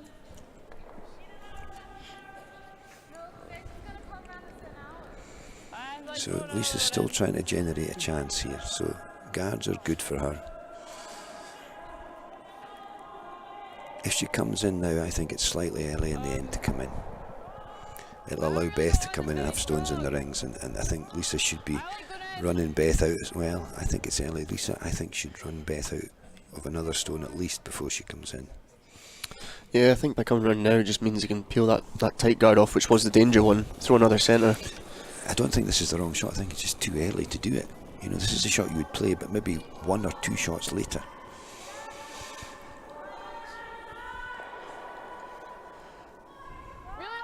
Girls are on it early. It looks short of weight. Is it just going to bump the guard? Well, they've got a guard, but really that's effectively only one guard Are they frozen, Emma? because they're so close together. So Beth's going to bash it, and both will go, and the shooter will roll away. There'll be no cover, and Beth has more chance of taking the one that we talked about. She now can probably convert her one and go 3 up. Again, if you're Team Davy though, you want forcing ones. It's not the end of the world It's here. okay, but we did say that Beth would be happy to score. I think it's a situation of if Lisa gets the force here and manages to score 2 in Then she with the has hammer. to indeed convert her 2. So if she stole here, that gives her a good position. But if she forces one and then takes her two, she's only one behind. Okay. I presume Lisa called. Did I'm she call guard? I'd hope so. Well, I'm thinking she did. Sweep it left. Didn't give it as much. Maybe hoping to cover this one on the left-hand side of the forefoot, just to overcurl the centre line slightly. It's good, Kirsty. Perfect for line. Perfect for line. Now, Beth might hit the red now, so yeah. I think you really wanted that to overcurl. Yeah. Just curl over that centre a little bit more. Beth will hit this now. Beth will play aggressive now. I don't know if it's decided. She's not whacking the guard off. She's thinking, I can score two now. So Kirsten's away on her anti-clockwise. Controlled weight. Katie's just cleaning, they're ready to go, the girls. Nicola's come on to try and knock it down the hill a bit. Nose hit. It's a good shot. Now what does Lisa do? Check in, Robin. I think you got to put the pressure on. So hit and roll in a wee bit. Try and go on the centre line. Ask the question. Because the ice is curling so much, do you think it's quite tough to play those, those touch shots? We hack waiters, you're seeing them play quite a bit of, like a barrier away to these sort of hit and rolls. I think it makes it easier. I think it really encourages you to do that and to use your sweepers well. And that takes time to learn to do really well. And the girls have some opportunity, but we need ice time. You need time on ice doing these things all the time. And now that we've got the NCA and the great relationship with British curling and the ice time we get, it gives us a huge chance to practice these things. And both these teams have worked really hard this year with their coaches in at the NCA. So what a great opportunity we have in Scottish and British curling now to develop the young teams. How much ice time do they get? Weekly, monthly? Yeah, we started in August. So once a week in August, I had technical and team sessions, all of the teams. So the teams that came from far away came up at weekends. The Central Belt teams came in midweek. So for the whole of July and August, so we had 8 or 9 sessions, which is way ahead of what we'd ever had achieved before, because we didn't used to have summer ice. And then in the season, I cut it back a bit because they competitively play at least every second weekend. In some months, it's 3 weekends out of 4. They've still got university. They've still got school to do. These are really important. We have to make sure they achieve that side of their lives too. But because of the new National Curling Academy at the Peak in Stirling and the availability of ice that British Curling very kindly offer us, we've had a huge opportunity, and I think we can see the difference. And we've certainly compared well with European teams at EJCTs and World Bs and things that we've benchmarked ourselves against. So it's really positive for somebody in my position that's responsible for that pathway. So Beth clears the guard. I think she was going for the run back there, do you think? Just trying to move the one off the top of the button. She might have been, but it's such an effective hit and roll that Lisa played. Lisa's got a real chance. Now Beth's going to have to make a 4-foot draw, Robin, I think. One of the tough shots though in this sort of ice is to make that perfect guard on a stone with it curling so much. Well, where are you going to put this? Where are you calling this one? I would almost say bite the top of the 12. Okay. Bite the rings. On just the centre on line. the centre line, guarding that one top of the button. And then you're expecting Beth will draw the button, or draw to the back stone at least. So you've made the guarding, a singleton guarding on really swingy ice requires absolute sweep and control. My preference would be to see a sweeper kind of trying to finish this rather than hold it up the line. Looks a little heavy to me. That looks big enough to freeze that. A little heavy to me. Yeah. A little heavy to me. You need to freeze it. It's just too far in. Now, if it passes it, it's better. Kirsty was calling to sweep it past it, but the sweeper's just kind of not really What you doing wanting to commit to the goal. Just a straight nose hit for one, I think it is. Did that get your shot? Sounds very simple when you say it that way. Well, it's just a nose hit. Well, I mean, you can't roll either way, but you throw them every time at hack weight, so. No, only on the out turn.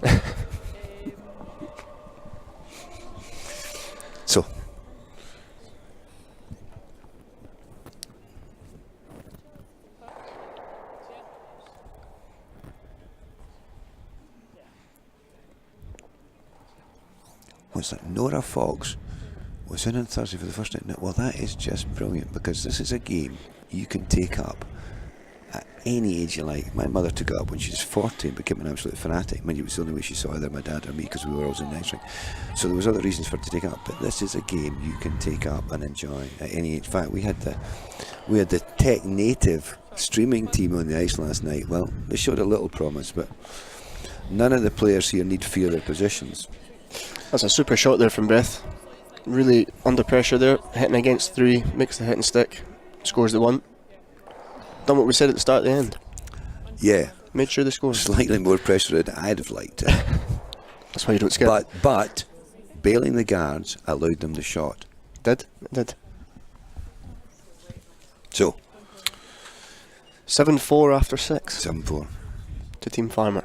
Just on what I was talking about, for any of you folks out there that don't curl or would like to consider curling, and especially for those of you that are students, or Ian Stewart, our development manager, has got on March the 13th the Student Try Curling Day, which is open to all college and students, and trying to tie it in with Freshers Week, but you'll be so plastered at Freshers Week you'll probably not remember to sign up. So sign up before or after it, and you can do that on trycurling.com, which is one of our Scottish curling websites. So Stirling and Aberdeen and Edinburgh, you can all sign up right now, and everybody else, that'll come online very soon. So support Ian and his initiative to get you all involved and come and enjoy it, because all these players you're watching now are at various universities around Scotland. So it's a Also big student sport. Also, for anybody just that's not a student or at college or university and just want to get involved in the sport, can just go to trycurling.com, search for, put in your postcode or where you closest city, and you'll come up with all the sessions near you. Really simple to get involved with. You sign up on the website, and they are really good sessions. Really, really good sessions. You take some of them, don't you? I do. We do run the Trycurling sessions in Kinross. Part of my job as development officer there, and they are really successful. We had one yesterday. Well supported, and people always enjoy them and end up going on to the beginners courses afterwards and really getting involved in the sport. It is a really good social sport to get involved in. No, it needs to go for Blaine, I guess. So we've seen Beth go top 4 then, there. Made perfectly again by Nicola. I don't want to single Nicola out, but it's something we really focused on when I've been working with him over this year, and I went to Oslo with him, and I also went to Willoughby with him, and that first stone, when we are up, Nicola was really annoyed when I gave her a -1 for one that she dropped short, but she's learnt since then, and she nails the 4 foot every time now. Just need a bit of Rambo tough love. So this is the stone we think might be a little slower, do we? Yeah, this is one we kind of question marked in the first half of the game.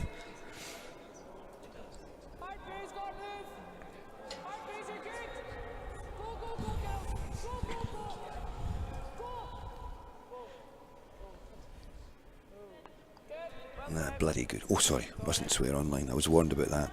No bleeper. Let the side down badly. Resignation letters in the post. Don't worry, Bruce. It is a very good shot.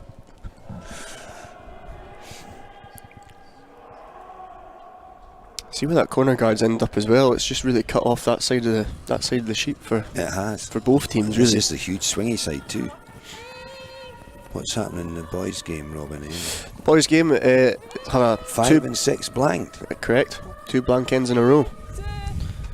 So it is still 3-3 after 6 ends of play. Gallagher with the hammer in the 7th end. It's got a bit cagey for the middle of the game, eh? What a huge game for both teams. So. I have to say it's impressive, young Gallagher team. Going away to European Youth Olympics. They are. Hamish is, and Scott Hamilton coaching. He's going away too. So that's very, very near future. So here's Katie McMillan, tongue out, focused, launching it.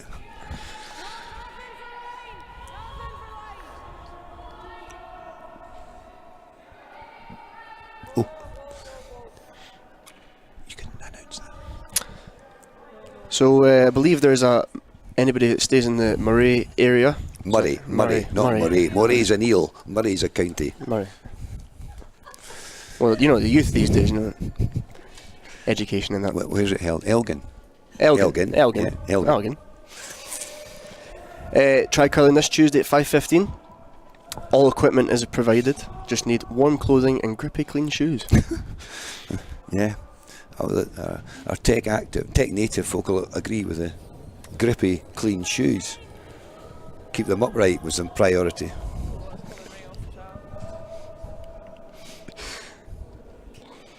Oh, I was going to say flash, but I was told not to say that either. But we've just missed. Fresh. Fresh. So Beth's got a good setup now. 2 centres, 1 in behind it. Looking to steal, Robin. Going hard for the steal round centres. The farmer. I don't see what else you do in this situation. It's the farmer style, though. I'm telling you, she backs her team to play this. Is it the way forward? It is for her. Try to get this round the back.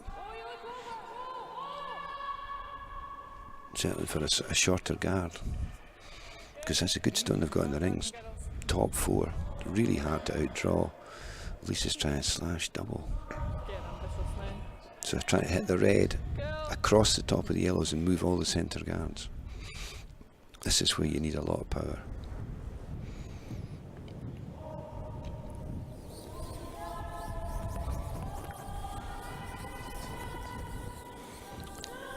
Sweepers on and off with the sweeping. You know, it's not a bad shot. It's not a bad result. I think that's the difference, with great respect to the girls, that the power they can bring to that shot isn't as natural as for the boys, and that stone thrown a bit harder would have removed everything. Yep.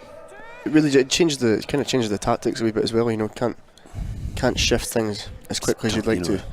If you look at Ross's middle order and Bruce Mowatt's middle order and Kyle Smith and Glenn Muirhead's middle orders, they can move rocks around, and the girls, most of the girls don't have that innate power yet anyway. That's what the gym sessions are for, eh? Well, it is. I was just thinking that, you know, you forget I'm comparing a young junior girls team with a men's high performance slam winning men's team who do go to the gym 3 times a week and twice on a Sunday.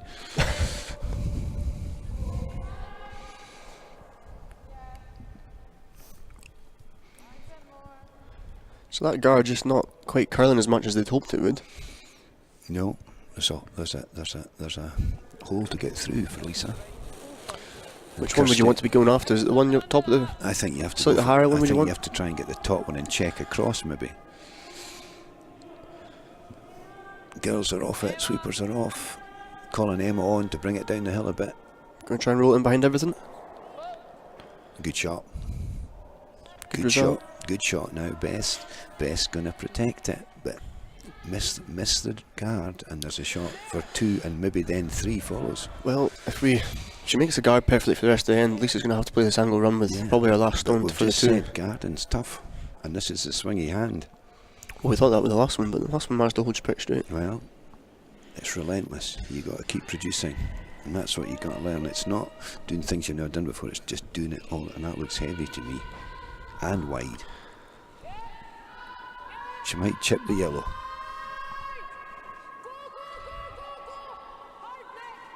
Oh, gee, that's jammy. Well, it looks like all the ice rinks are wanting to get involved with some promoting here. Got Inverness now promoting their Try Curling in Inverness. 5:15 on 5:15 Tuesday. on Tuesday. And again, warm clothing, clean and grippy shoes. There's a pattern. I suppose I wouldn't be doing my job properly if I didn't promote some Kinross. Well, I certainly think you should do your job properly. We First time for them. We do have a beginners course starting next Saturday, the 2nd. If you're interested, then you can get in contact with myself, Robin at scottishcurling.org. Robin, R-O-B-I-N. R-O-B-I-N. Thank you. And I can hand you all the information you need there. Yep. And if you have any complaints, you can get in touch with Robin at scottishcurling.com. Org. Org. Yeah, quite right.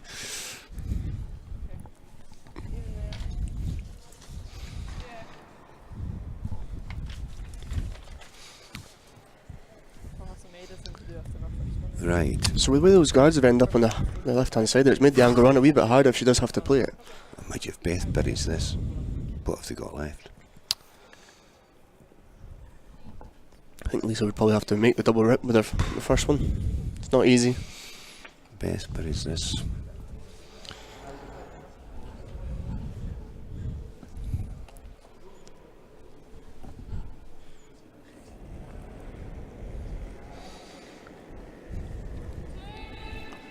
I just, if you watch it, it's great to see the streaming because you can see it Beth's face. She's so focused on the target, absolutely staring down the target when she throws. Do you not normally stare at the target when you throw? I don't actually know what I do, but and it's great to get this view of it as a coach. Good shot.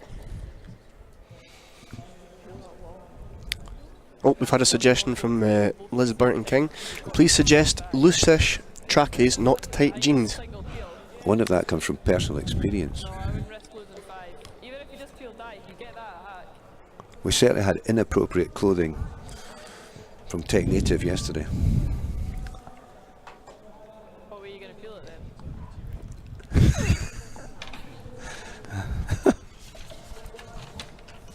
I just don't want to lose 5. So Rambo, what do you think you do here? Double rip, looks like it could go into the red. I don't call a timeout anyway, because it's too late.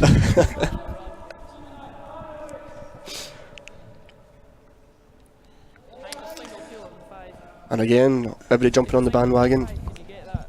4th for try curling, February 12th, 1:20 p.m. In the afternoon. Yep. Yeah. Probably Well, get I'd hope it's not going to be 1:20 in the morning. I'm sure Mike will be throwing in lunch. Are you If throwing you in asked him lunch, nicely. Mike?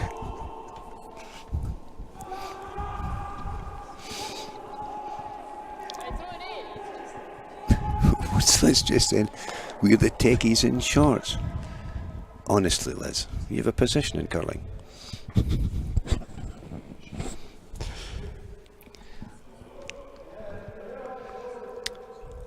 So what do you think this is going for here? I didn't quite see what the decision was.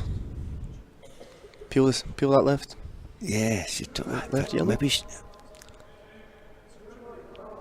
the trouble is that it worries me that she just peels a single one. Beth just guards it again. Is she coming off the underside of the red? Well, I wondered if she's trying to flick in, but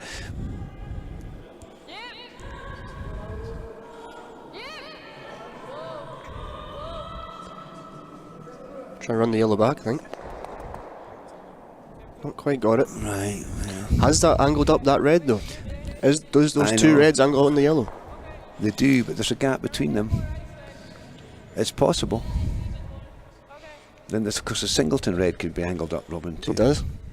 So what's Beth? Beth's got to try and... There's probably a hole for a tap as well. So That's she's tough. So she's probably going to try and block the single red rays, is she, do you think? I think it's the easier one to play, so I think that's probably what you And got in to doing guard. that, you might block the hole as well and leave Beth the red, red, yellow. Lisa. Lisa, the red, red, yellow.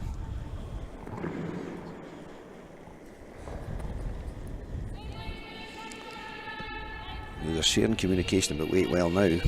Both are shouting. Both are ready to go. Nicola thinks it's heavy. Beth has been heavy with a couple of guards that she's played so far in this game. Sitting in. Sitting in. It's really curling hard. Sitting in. That's pretty good. It maybe almost does take away the single red promote too. You almost have to hit what you can see, and that's I pretty think tough. they're looking at your shot. They're looking at the red, red. I'd look at that shot as well. Yeah. I think it was well You called. were bang on there, young Bryden. I think it's just a Now, how- slightly high. Right, how much ice are you taking for this shot? Me, Yeah, you. You. almost ready to hit it. So, edge of stone. Yeah, They need more than you. correct. What do you think of their ice? Don't mind it. Lisa can throw pretty good weight She herself. can throw a bomb. I don't think she's, with that ice she's taken, I don't think she's throwing too much. She has to get the contact on the first stone right, so it's virtually half stone, is it? Close. I think it's close to that. Half stone, on the other red, on the yellow, 2. Anywhere high is pretty close. I don't think Anywhere it's high is close, because you almost get a... Yeah, I'm a drag. Thank you. Drag it fit. Thank you very much for that. So let's see. High side, half stone, chance of 2.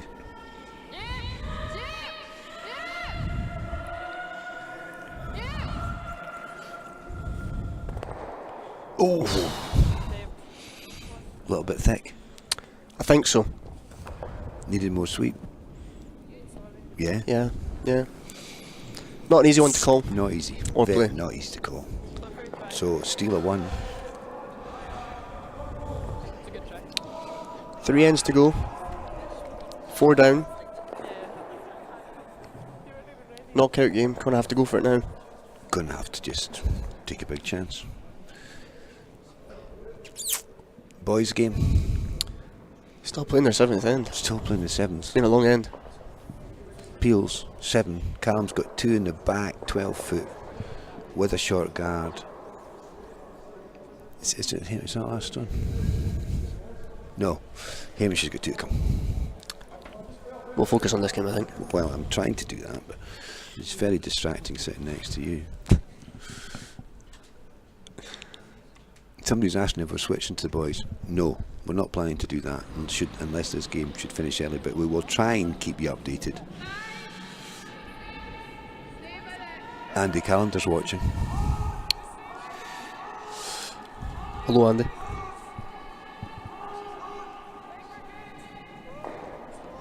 So we'll see this one coming top 4 again. She's made it perfectly so far. Slightly deep. I'm okay with that. It's a lot better there than slightly short. What would you give that? 2 probably. Yeah, 2 probably. So do you think you'll see the double corner this end? I'd be amazed if I saw that from Lisa, but I would like a corner on either side rather than a double corner on one side. Yep. And this is heavy. This is not what you're wanting. This is in the rings, and this is really where the lead stone's so crucial, because Beth will hit this now, and there's less chance of Lisa setting up a chance of 2 now, just simply because that's too heavy, and in the rings it had to be short, and that's where the lead stones are crucial. Just a slip in concentration, do you think?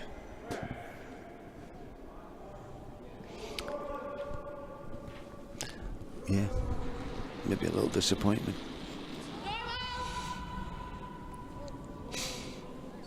So Nicola's just trying to clear that red. Lying about, it's not important now. In fact, rolling out's probably better. Yeah, and I just worry Beth will get a little complicated. I think it'd been better to roll that out, roll away. Would you ever be tempted to throw the corner guard on it? The opposition to throw it on it, yeah, because it's behind the tee. Throw the corner guard. To cover that You yellow can that always just freeze knows. it. You Yep, can always freeze it later. No, I like that call, and that's why I think Beth should have rolled away. correct. This is going to throw the opposite side here.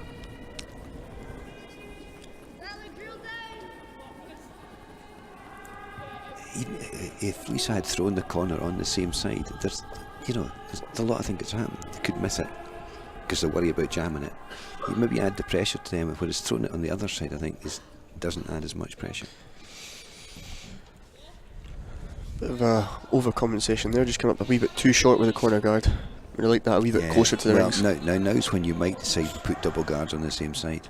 You know, that one's really not in play, but if you come round that one as a guard, you could bring it into play. Maybe slightly late in the end. Still there to do that though. See, what's Beth doing? Is Beth drawing in?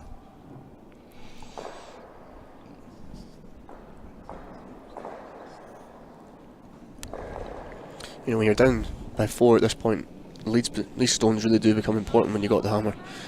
With the 5 rock rule, you still got a chance of getting back in the game. Definitely. Chance of scoring 3 with the 5 rock rule is And much higher. So with Emma coming in there, it's almost that end's almost lost to you. Yeah.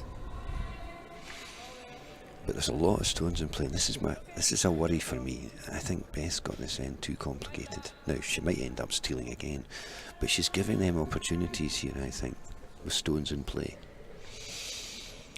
The fact that I think Lisa should be tapping this back. rather than hitting this. They do need to start making a few more, Tap taking it a few back, more get chances. some Yeah. backing behind the tee, play a freeze later, rather than whack it. That's another technical expression. Whack it. You're fooling them.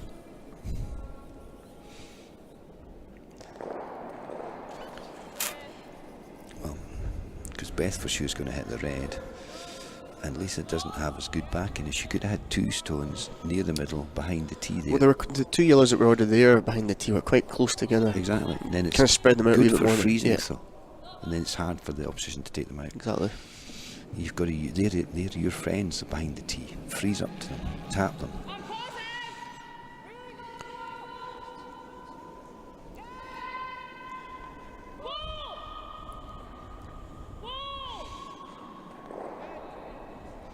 Now, there's a little pocket across there you could freeze into, Robin.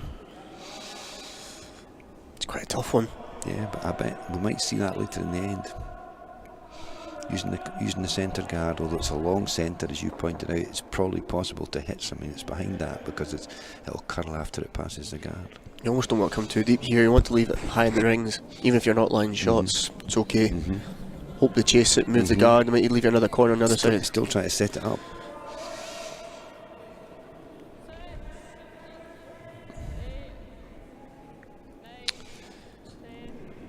Just to keep you updated in the boys' game, it was another blank end. 7th end blanked.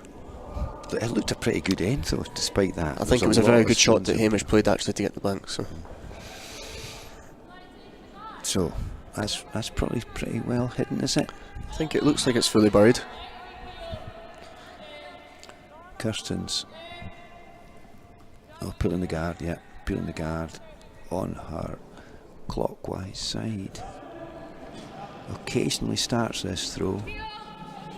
That looked a good release. Must have been coached well. Looked a good release. And good good. Oh, blimey. Now, trouble. Come round again. Come round again. Come round again. Commentator's curse. Yeah. I should learn. You just learn to stay quiet sometimes. I don't think anybody would disagree with that. It's just getting round.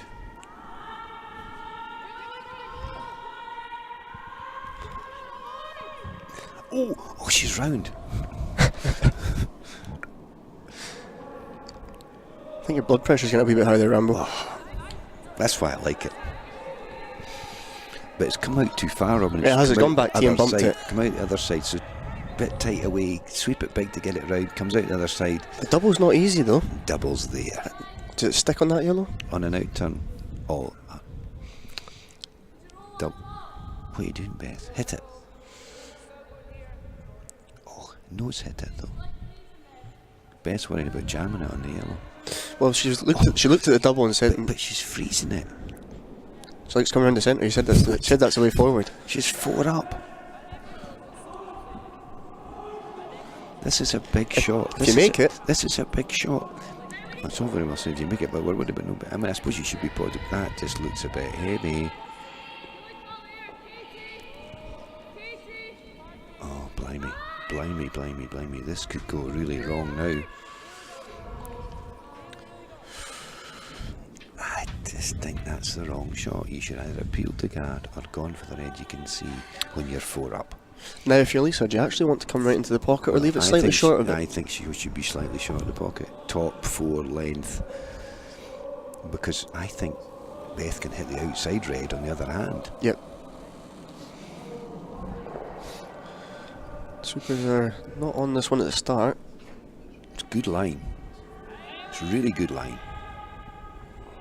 Finishes now. It's a really good opportunity. You need to capitalise on this You chance. need the now. outside sweeper on. It's just a bit heavy.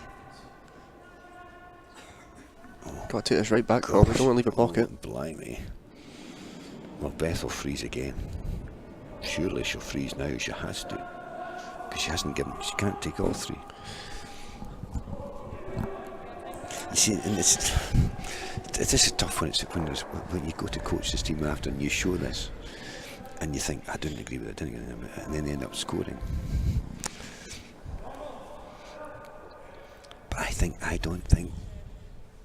think Beth ran a real risk there, not hitting, not peeling.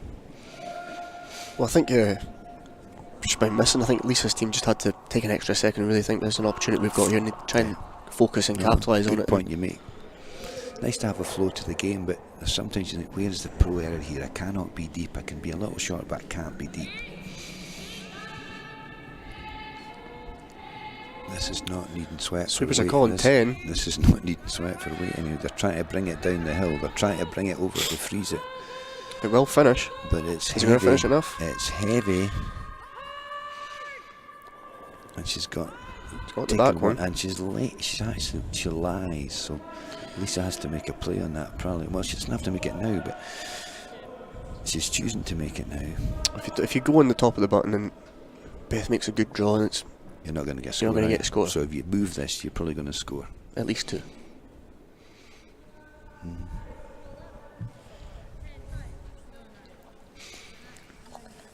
Got to stick around though. Got to make sure line 3. Yeah.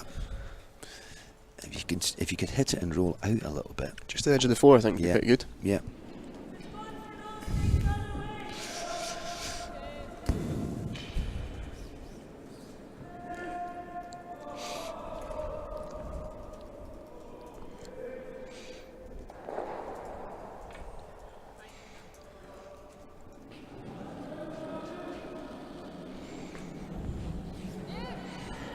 So she's playing a sort of barrier weight, Robin.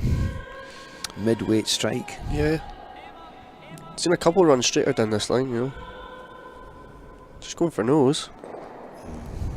Not sure if I love that call. No, I don't love it, because Beth can hit that. She can check across. She could even take the double. As long as she hits slightly on the inside edge, she's getting a good result, I think. I think I did hear Lisa going to get down to that. There's nose is okay, Which I disagree with. which I thought you had to They roll had away to from try- it. Had to try and go out the wee bit, Yeah. didn't they? Then when Beth hits it, and if she's slightly off, she rolls out. Whereas she's not going to roll out now if she's on the inside. And actually, the way they played it, if you just sweep it a little bit, the roll is probably made.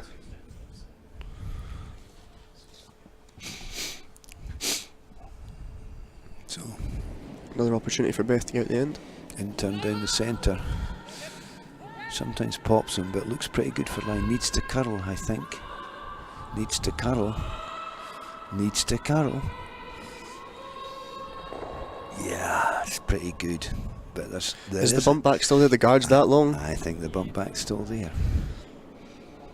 I might have been letting Bess curl more, and then you might have moved the red far enough out of second shot. Think you could have. Yeah, it was always coming 'Cause- close. It was coming close to that yellow. But the other one on the other side's fully white, so if you bump that to Yeah. the other yellow, the other one beats it.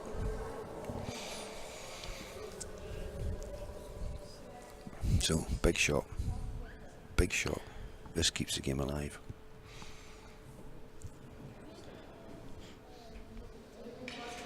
So she's playing tap back, Robin. If we say hack weight, that's weight that the stone would stop at the hack at the other end. Beth threw her draw down here at about a 10, so backline weight, and it ran pretty nice. So- Didn't curl overly much. So You have to move it out the 4 foot, that's all you have to do. Move it 2 feet and you get 3. on this one early, They're on it. Just yeah. need to Oh, watch. no, the line's good. They're off now. Line's good. looks a bit heavy to me. Line's good. It's curling now.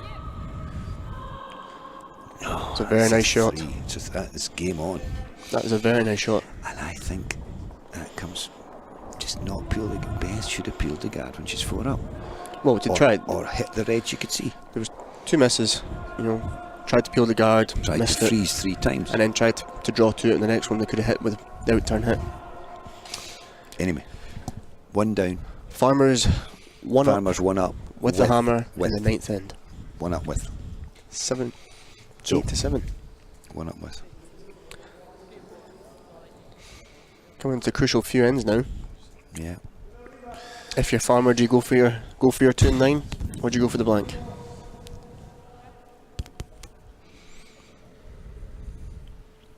If it was a boys' team, you'd go for a blank, wouldn't you? It's quite tough to get. Even if you score 1, you know, you go 2 up. There is an increased chance of scoring 3 now with There is- the it's hammer. So high- if you don't, it's higher. so if you're 2 up, is it a safer position as you once were? Right, big shot. Emma needs to get this one in. Could you give us your thoughts in the comments? What would you rather be? What would you think you would do in this end? Are you going for the blank? Are you going to go for your 2? Try and go 3 up down the last? Is scoring your 1 okay? Gotta get it over, girls. Gotta get it over. Got to get it over. Oh, that's disappointing. Heavy at the last end, light at this end. So that first one, you'd have to say that Beth's probably going to go for the blank now. Well, it's a lot easier, isn't it? So this needs to go in. I mean, actually going wide, deep. So you've got a biter in the wide and the wing, and you might get a cheap 2 out of it. And I think that's what Beth's called.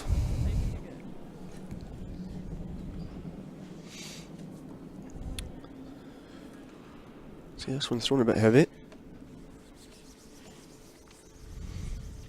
It's often a tricky one. You see your opposition, come up short, hog the guard. Plays in your mind a wee bit when you go and throw the next one, does it? I'm sure it does. Just overthrow it. I'm sure it does. You know, you're going to make a correction. I know you thought this side was maybe a wee bit slower from the comments they made in the big swing. They're sticking with it though. It's not like they're just trying to leave that side alone. Better wait this time. Better wait this time. So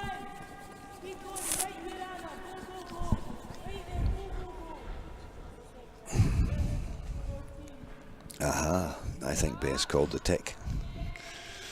Were you any good at these, Rambo? Didn't exist in my day. Didn't think so. No. So, but Nicola's been working on this. So it's interesting because we discussed this with him. And What sort of weight do you play at? What hand do you play it on? You just learn to play it on one hand. Can you learn to play it? Do you cross the face? Do you come into this one? Exactly. So we're playing this about hack weight, and she's played it on her in turn this time and missed it. But because we've practiced, and it's down to the player's preference, I think. But I think it takes a long. You have to practice and practice and practice that shot because it comes down to sweeping judgment too, and you need to do it with your teammates. I think. So you need all 4 of you there. You do. You do. And that's, when all the other commitments, sometimes tough to do, but you have to make the effort. It's a shot that if you become really good at, it's Huge. you can just win your games at times. Defending a lead is so much easier. Definitely. So all you young teams, get out there and get practicing ticks. And all 4 of you should practice them because it's a really good shot for consistency of release across the team.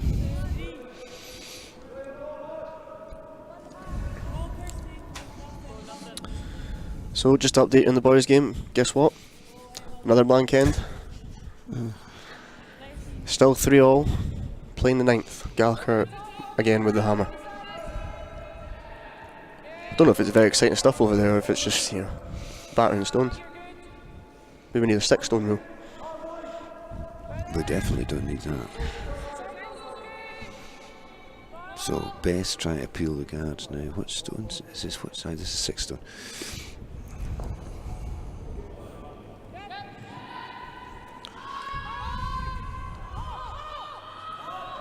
This is close.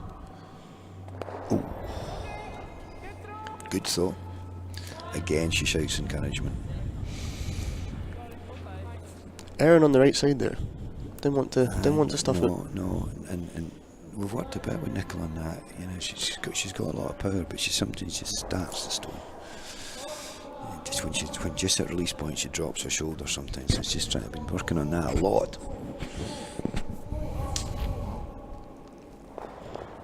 Anna's is she trying to replace the guard?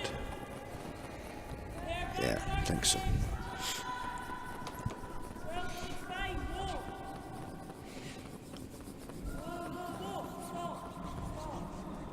Good, Anna. Good. It's never an easy one to play those ones, is it? No, it's actually the first guard is quite long, which makes it slightly. But if the first guard's zone 2, it's really tough to separate them and keep them on line. and you kind of leave a double peel. So it's the position of the first guard's really important, really long or really To short. really make that one just over the hog line, you've got to almost throw it to hog it and let your sweepers just carry it over. Emma hogged hers, the first one, and it's only 6 inches short of being perfect, but might as well be a mile. Makes a double rip, but leaves the shooter on the centre line. It's not the end of the world, but before you see Lisa come round and throw the tight guard. Go round again, still guard, set the end up.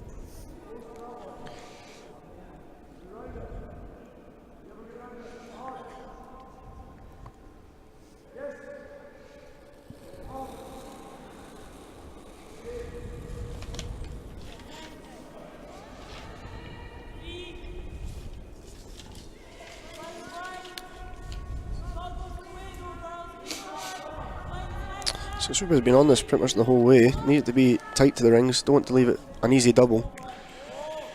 Leave an easy double, that's kind of the end over for them.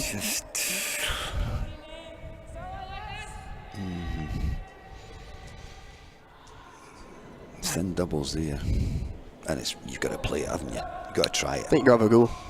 Got to try it.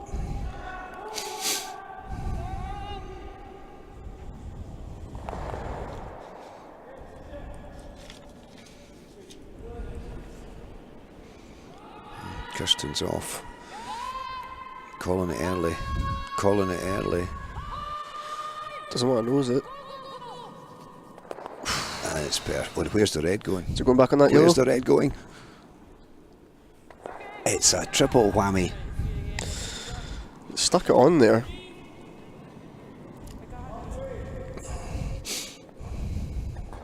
So Lisa keeps showing this guy, she's going to have a chance at forcing him.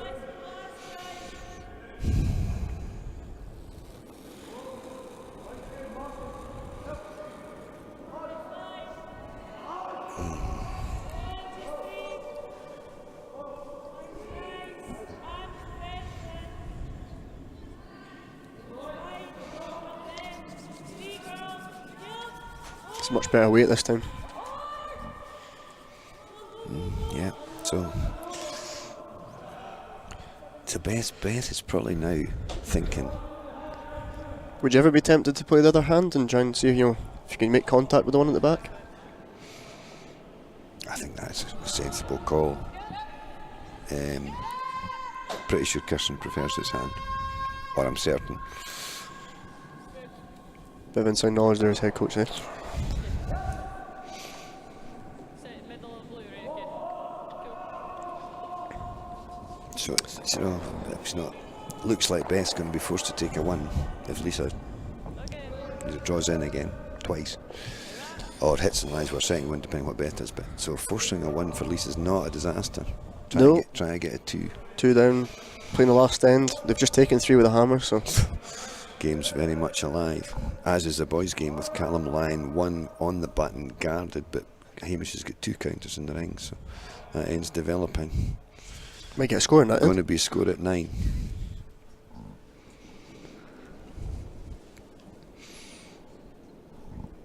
Lisa's just trying to draw in, Robin. Yeah, I think it's a question of do you throw the guard and Yeah. hope that Beth doesn't hit the back one. That's Then you got to take the risk. Do you I just make the was draw hoping you'd round? tell me the answer. So what do you think she's doing?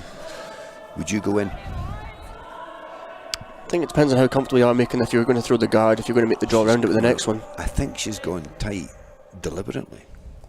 Beth probably has. Did you take a crack at the peel and try and get the back one, or did you hit the back one? Beth's now playing her out turn a lot more confidently, and I think this is where your shot, red onto red would be a good call. But she's going to draw. She's going to call the bluff. If she buries this, skips 2. It's a bold call. It's a farmer call. Draw round centres. Discussion with Katie. Really need to focus on the shot they've called though. Is giving up a steal of 1 actually the worst though? If you went back button, Lisa makes the freeze, it peels down the last. Risk reward, you have to think, you have to do what you're comfortable with, and I don't think this shot is wrong. It's very aggressive, and if it goes wrong you might regret it, but hey, you have to buy in. There's a bit of discussion about this at the hat. There you know, is. they're not. There is, and I'm not sure. They might call a timeout. Nothing like a good timeout. Why don't they call one? If they're calling about this much, you would have thought they would call it. Why don't they don't call them very often? And maybe also now they're just hitting the singleton. So they're back to your argument. They don't mind losing a one. Lisa comes round. I think she's got to, doesn't she? Well, Lisa has to.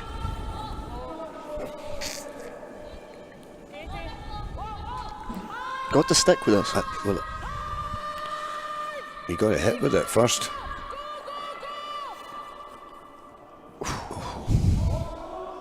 That's the swingy hand, man.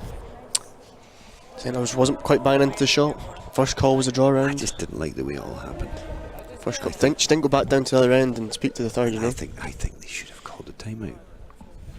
Debbie's sitting up here probably champing at the bit to get down there. When you see that situation, you quite like your skip to go back down and really confer with the third, don't you? I don't think that. I think the process of the shot has completely changed Yeah. there, and it's important that everybody settles in and does their roles. And if you don't do the same process, that something doesn't happen. And why not call a timeout? Because I think that's a real tactical decision. What are you doing? It's a crucial point in the game. Crucial point in the game, and I think they should have used Debbie. Good chance to get one round here, Barraid. Really pile on the pressure. Gotta be set.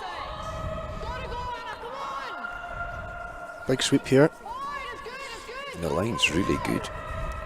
It's all about the weight now. The line's really good. Now get as far as you can. Really good sweep. Brilliant sweep from the sweepers Really there. good sweep and good calling from Kirsty and encouragement all the way down. Gotta go. Got to be six, is That what I really heard. but it really helps It does. that when your third gives you that encouragement. That was perfect. Then. Now, if they call a timeout now, Debbie will shoot them I was like, Anna, that was the shot. because they should have called it a shot ago. I think the shot's to draw the button here, is it not? They should have called it. Or do you give up one? Do you give up You one? made the point. If you try, you can lose a two now. Same shot as her last, just nose the back one, give up one. Timeout has been called. I think you made the point. You often call it a shot too late. Anyway, while we're waiting on this, tell me your impressions, Robin, of your World Junior experience, and tell me your impressions of going to play a World Junior in Canada, which is the huge carrot for the winners of this event. Boys and girls go to play in in Liverpool and Nova Scotia. Yeah, I had the fortunate opportunity to go to 3 World Junior Championships. One as 5th man, and then South Korea in a big arena, and then obviously the home championship last year Aberdeen. here in Carl Aberdeen, which was really well put on by the staff and Ian Mary and volunteers. the local organising committee, huge credit to them, and what a great event. And I was privileged to be there as your head coach, as you know, and it was great to come to a home one. But Canada's a big carrot, isn't it? It is, you kind of, as a young Scottish player, you're kind of wanting, there's 2 you're looking at, really want to play in, and that's your home championship and one in Canada, just with the crowds and the appeal of playing on, in those conditions. But yeah, Fantastic. playing in a World Junior Championship is a great experience. It really does give you confidence to go out there and play, and really puts you into pressure situations, but you learn to deal with them and makes you a better player going forward. So Nerves are cool, man. You're doing something that a lot of folk never get the chance to do, and you're bound to be nervous, but you can channel it. So what do you think Debbie's saying to the girls right now? What do you think? I think she has to be saying, if we draw the 8 foot, we only lose one. If we draw the button, we get one. They can afford to lose one, as you made the point. But they don't want to lose 2, so you could have hit the back stone, but you can actually get one out of this. If they take one with a button draw, they're 2 up without. But I think this end will form a big part of the debrief about When do you call it? when do you call it, and I hope that happens, because that's the learning process. And I think in hindsight they'll think we should have called the timeout earlier.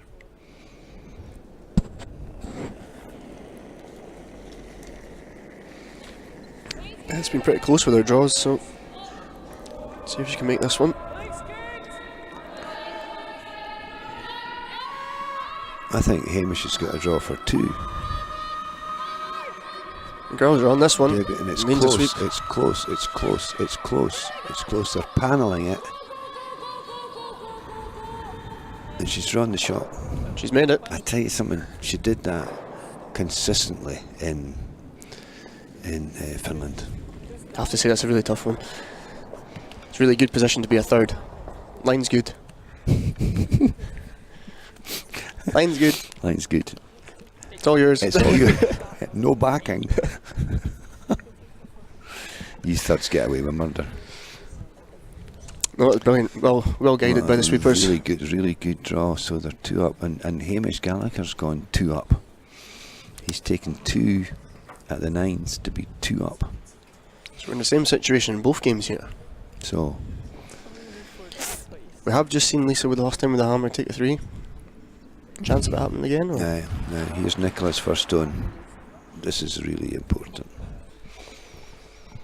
Top 4, Nicola, and you make it as hard as possible. Is back tee bad? Back tee's Yeah. awful. You do Tight not- guard. and I don't. And this is looking a little. No, I'm wrong. Weight's really good. I'm told by the girls. Come on, panel it. Top 4, not top 8.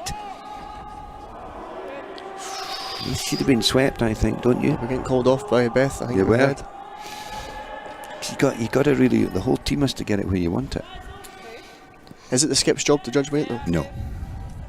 No, and they must make sure they don't put the front end off, because you often do put the front end off, especially when you see it on LSDs at the start of the game. That they're often calling for line when length is far more important. Just to let you know about another tri-curling event coming up. It's in East Kilbride. Every Monday. It's Jim Morrison. at And Jim 6:30. Jim Morrison has had a big birthday recently. Do tell more. Ian Stewart asked me to mention that, Jim. Very happy to mention, but I'm not going to mention your age. I'm far too diplomatic. That's another hogged guard there from Emma. Again with that first stone. But Well, it's the same but she's- situation as last she's end. been heavy and she's been light with it. Last end they scored 3, hogged the first guard. Threw it in the ring, sorry. Threw it in the ring, they didn't make the first guard. Looks up. Looks up. Nicola's heavier, is she? Coming here. Coming round, it's okay. If it is heavy. Whoa, whoa, whoa. She's edging Doesn't it. want to be side by side. She's edging it. Oh. Now what does Lisa do? She still She's got to throws throw a the corner. She's got to throw a corner. She's got a nice freeze in the middle of it, but don't throw it. You get your corner on because they can't blast it. Interesting one though. Good three. Make the corner guard this time. Do you move that pocket? Do you blast one of your own ones off? Stones in play for Lisa is what she's wanting. This is looking better. Still a big sweep. Move it. Keep going, girls. Keep going. Just a bit long. That's very similar, isn't it? Had that pattern before. Cool. Just, I think that side is slower. Yeah. Interesting to hear what the girls think of the sheet when they come off.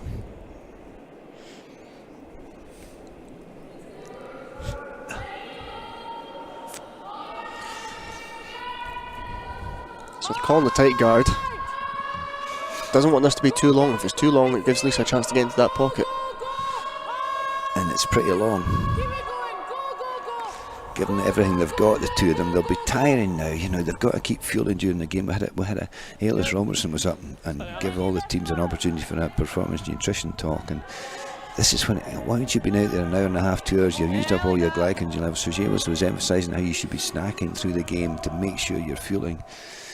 And so those girls will be tiring now. And I assume they've been doing what we've told them to do. Gives them the best chance of sweeping better at the end. But we had a really good talk from Ailis, and thanks to the Scottish Institute for supporting all that. And our young teams, and Hannah's team came in, and the young Carson boys came and really engaged in that discussion. So part of the education process. Lisa was trying to move the ones in the ring there, quite a big weight. Would you have liked to see them throw the freeze in the pocket? It's worked out okay for them, we've managed to get a double corner. I'm okay with the call because it's still got the freeze. With the result. And what did they? Do you think they called? They were trying to call for the one in the rings. I wasn't paying attention. I was rambling on as usual. Nothing new there. I'm not convinced by this call. Here tight. Whoa. She's just trying to guard the pocket, really, isn't she? She is, but you got to make that guard perfect. If it's She's got to longer, make it tight, as you said. Yeah. If it's long, it's not good. In fact, it's in the way. It's better, isn't it? it's over It's good. curling. Well, slightly. It's alright. Oh, gee. I don't follow that. Like to see the freeze in the pocket. I wouldn't you? would. I would. Got to build a 3. Put the freeze in the pocket. They may call your bluff and guard again, though. I think Beth would. That's maybe what Lisa thinks. Do you ever throw a down weight and try and roll onto the rings with us? You know, just hit and roll, try and roll onto the rings. Roll And over to and then they make a play on that, you make Yeah. your freeze. There's nose hitting. It's alright. Sorry. it's not a good result. See, I think Beth's thinking they've got to score 2, and I've got 2 in the forefoot. Oh, gee. This is very typical, though. Right now, you do struggle to see how you score 2, though. Yeah, so maybe Beth's right. Maybe we've been wrong for all these years, Robert. You more than me. I hate it being pointed out to me.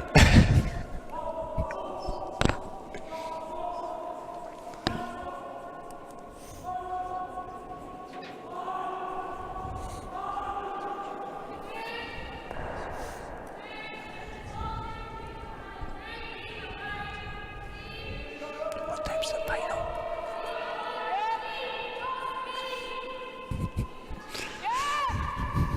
Whoa. Yep. Hard. Hard. It's coming around with this one. It's a good shot. Go, go, go. It's a pretty good result. I think it's a good shot. I mean, how are you going to get 2? So run that You're red going to in have to there with it. massacre everything. You've got to make the run now. You have to make the run. Kirsty's just said that because Kirsty's got the mic and she said to run the red into everything, and I think that's your only shot. Yeah, it's alright, like. Got to stick it. You got to You hold got it. to stick it.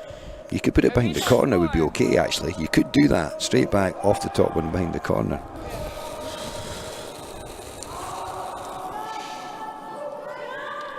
It's high a line just now. It's coming down. It's close. It's coming down. Got to stick. Stuck You're around. meant to be neutral. Stick. Gary, like taking this. I said it's got to stick. It's stuck. Even rolled for another corner guard as well. Pretty good result. Now what's my best going to hit it? Oh, and Katie doesn't like it. Run in one of them.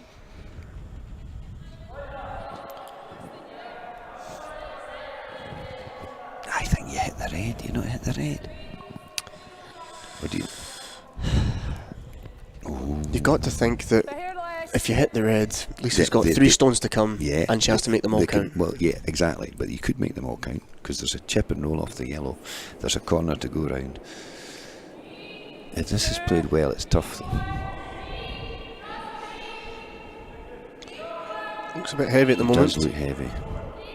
It's close to that red. If it finishes, Close to that if red. it finishes on line. It's close to that red. Katie, Katie, Katie. Gotta roll. Go, go, go. My, oh, she's put them in. It's okay. Just a bit of an I overthrow don't there. think it is okay, but Beth puts a brave face on it. Just heavy. Is that just a pressure moment? Is that just an overthrow? Yeah. Bit of adrenaline? Yeah. You start to know them when you know you know the default settings for them all, which I'm not sure with you. Yep. Give a big Yeah, shot. but slow. Chance at a double here till I3.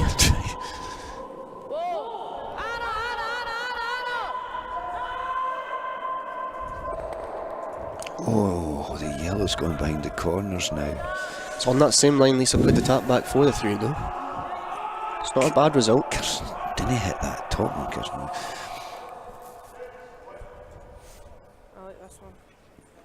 Beth's got to make a good hit and roll. I think she just has to hit and lie too. Hit and lie too. There's no double. She make the roll perfectly behind that guard. It's Hit and the lie. yellow guard. Well, if you roll in, is there not a red angle? There Can't might roll not, too far. might not be a red double raise. Yeah. If your nose hit there, you're not bad, you know. Your second shot, it's not a double. Doesn't leave a double. I don't think it Nose leaves a hit? double. I don't think it does. Not. I mean, you can make it. Lisa can throw a good weight. Yeah, maybe right. Yeah. Check in 2 feet then, Robin. Yep, just behind, right directly In behind that the yellow. yellow. Yep. Yep. Whoa. Whoa. Hi, Katie. Whoa. Whoa. Pretty close. Overdone it with a curl. Yeah. And there's so many complicated sweeping calls going on there. They just kept both sweepers on. Overcooked it with a sweep.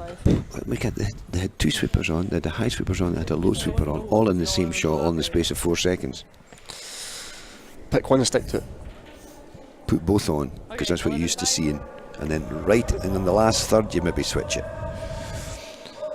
So this is the same line that Lisa had for the 3. Remember that tap back in the 8th end? I sure do. It's Do you definitely. roll behind the centre? Makes it a pretty simple double, doesn't it? If you make this shot, there's a lot of pressure on Beth.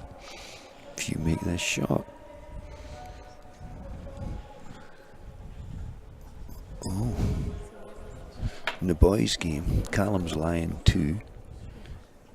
1 top button, double guarded. And he has the hammer. There's a 3 in play in the boys' game. Sorry, folks, we'll try and keep you posted. So, Lisa's off. Don't want to overthrow this one. This is one of the ones you just don't want to She's overthrow. Give your trying. supers a chance. Right, big line. That looks firmer than her tap. You look happy with it. Lisa's calling yes. Oh, Look happy. It needs to move. It's close. She know it's perfect. Right, well Beth has to follow that, I think. She has to make the roll behind. And chip across. She has to chip across. It's maybe not a bad roll under the corner, you know, because that The straight roll under run. the corner's perfect. But she needs to play less weight than Lisa, I think, then, to get enough curl. Hamish. Yeah. Didn't really go on it. Barrier. Barrier. Callum lies 1 buried. So Beth. Last stone of this semi-final. Following the same shot as Lisa, trying to hit the red out and trying to roll, I would suggest under the corners. So slightly less weight than Lisa.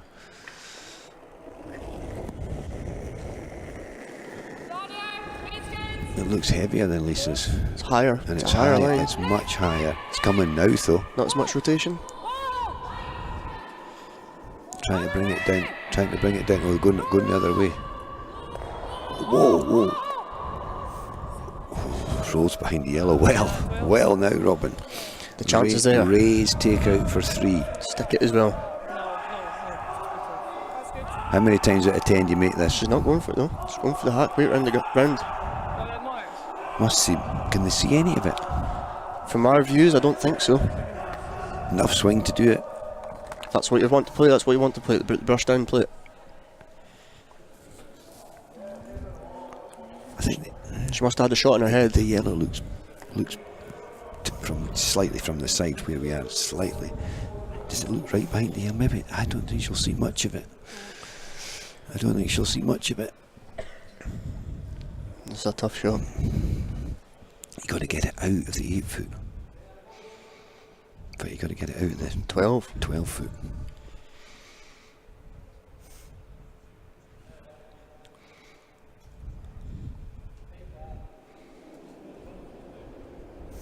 Real focus. How are we? Good rotation. Anna's on early. Whoa! Whoa! Aim up! Aim up! Aim up! It's pretty close. Trying to get to Carol. Go, Booze. She's made it. She's made it. She's What a made it shot. for 3. Great shot She's there made it from for Lisa 3, Davey. and Lisa Davey wins the game Take 3, and win the semi. progresses to the final Fantastic. What a to shot that play was. against Team Bryce. To make a shot like that in a pressure situation, Ramble, that's And what I really liked about it was quite a cool, calm, sweeping call. No panic. It was controlled. Knew when they were by the guard, they were able to get the curl on it. Yeah, so congratulations Team Davy, they move on. Commiserations Team Farmer, you know, they did such a great job for us at World B. But they're not going to get the opportunity to go to World A, but that's what sport's like. Some days you're up, some days you get kicked, but you got to keep moving on and learn the lesson. So isn't that nice to see the two of them commiserating with each other? And then we've got a great camaraderie in the squad, and it's terribly disappointing, and I feel awful for them when they're losing. So end of the game. So it was a bit of a game of two halves, really, wasn't it, Rambo? Two halves. But Team Farmer getting up early, 6-2 up after four ends. 6-2 up, and 10-9's a big scoreline, but it's 5 Rock rule, and both teams, Best particularly aggressive, going to get a lot of scores. So there we go. I think it's a key example of the 5 Rock rule, and even a 10-ended game, that no matter what the scoreline, you still got a really chance of bringing a game back. And thanks, Robin. Thanks everyone for watching. I hope you've enjoyed it. I hope you've enjoyed the commentary. We hope you've given a wee insight into the game. Those of you that curl a lot and those of you that don't curl at all, I hope we've been able to share some of it. So thanks for that. Join us at 3 o'clock for the boys' final. That's going to be some game.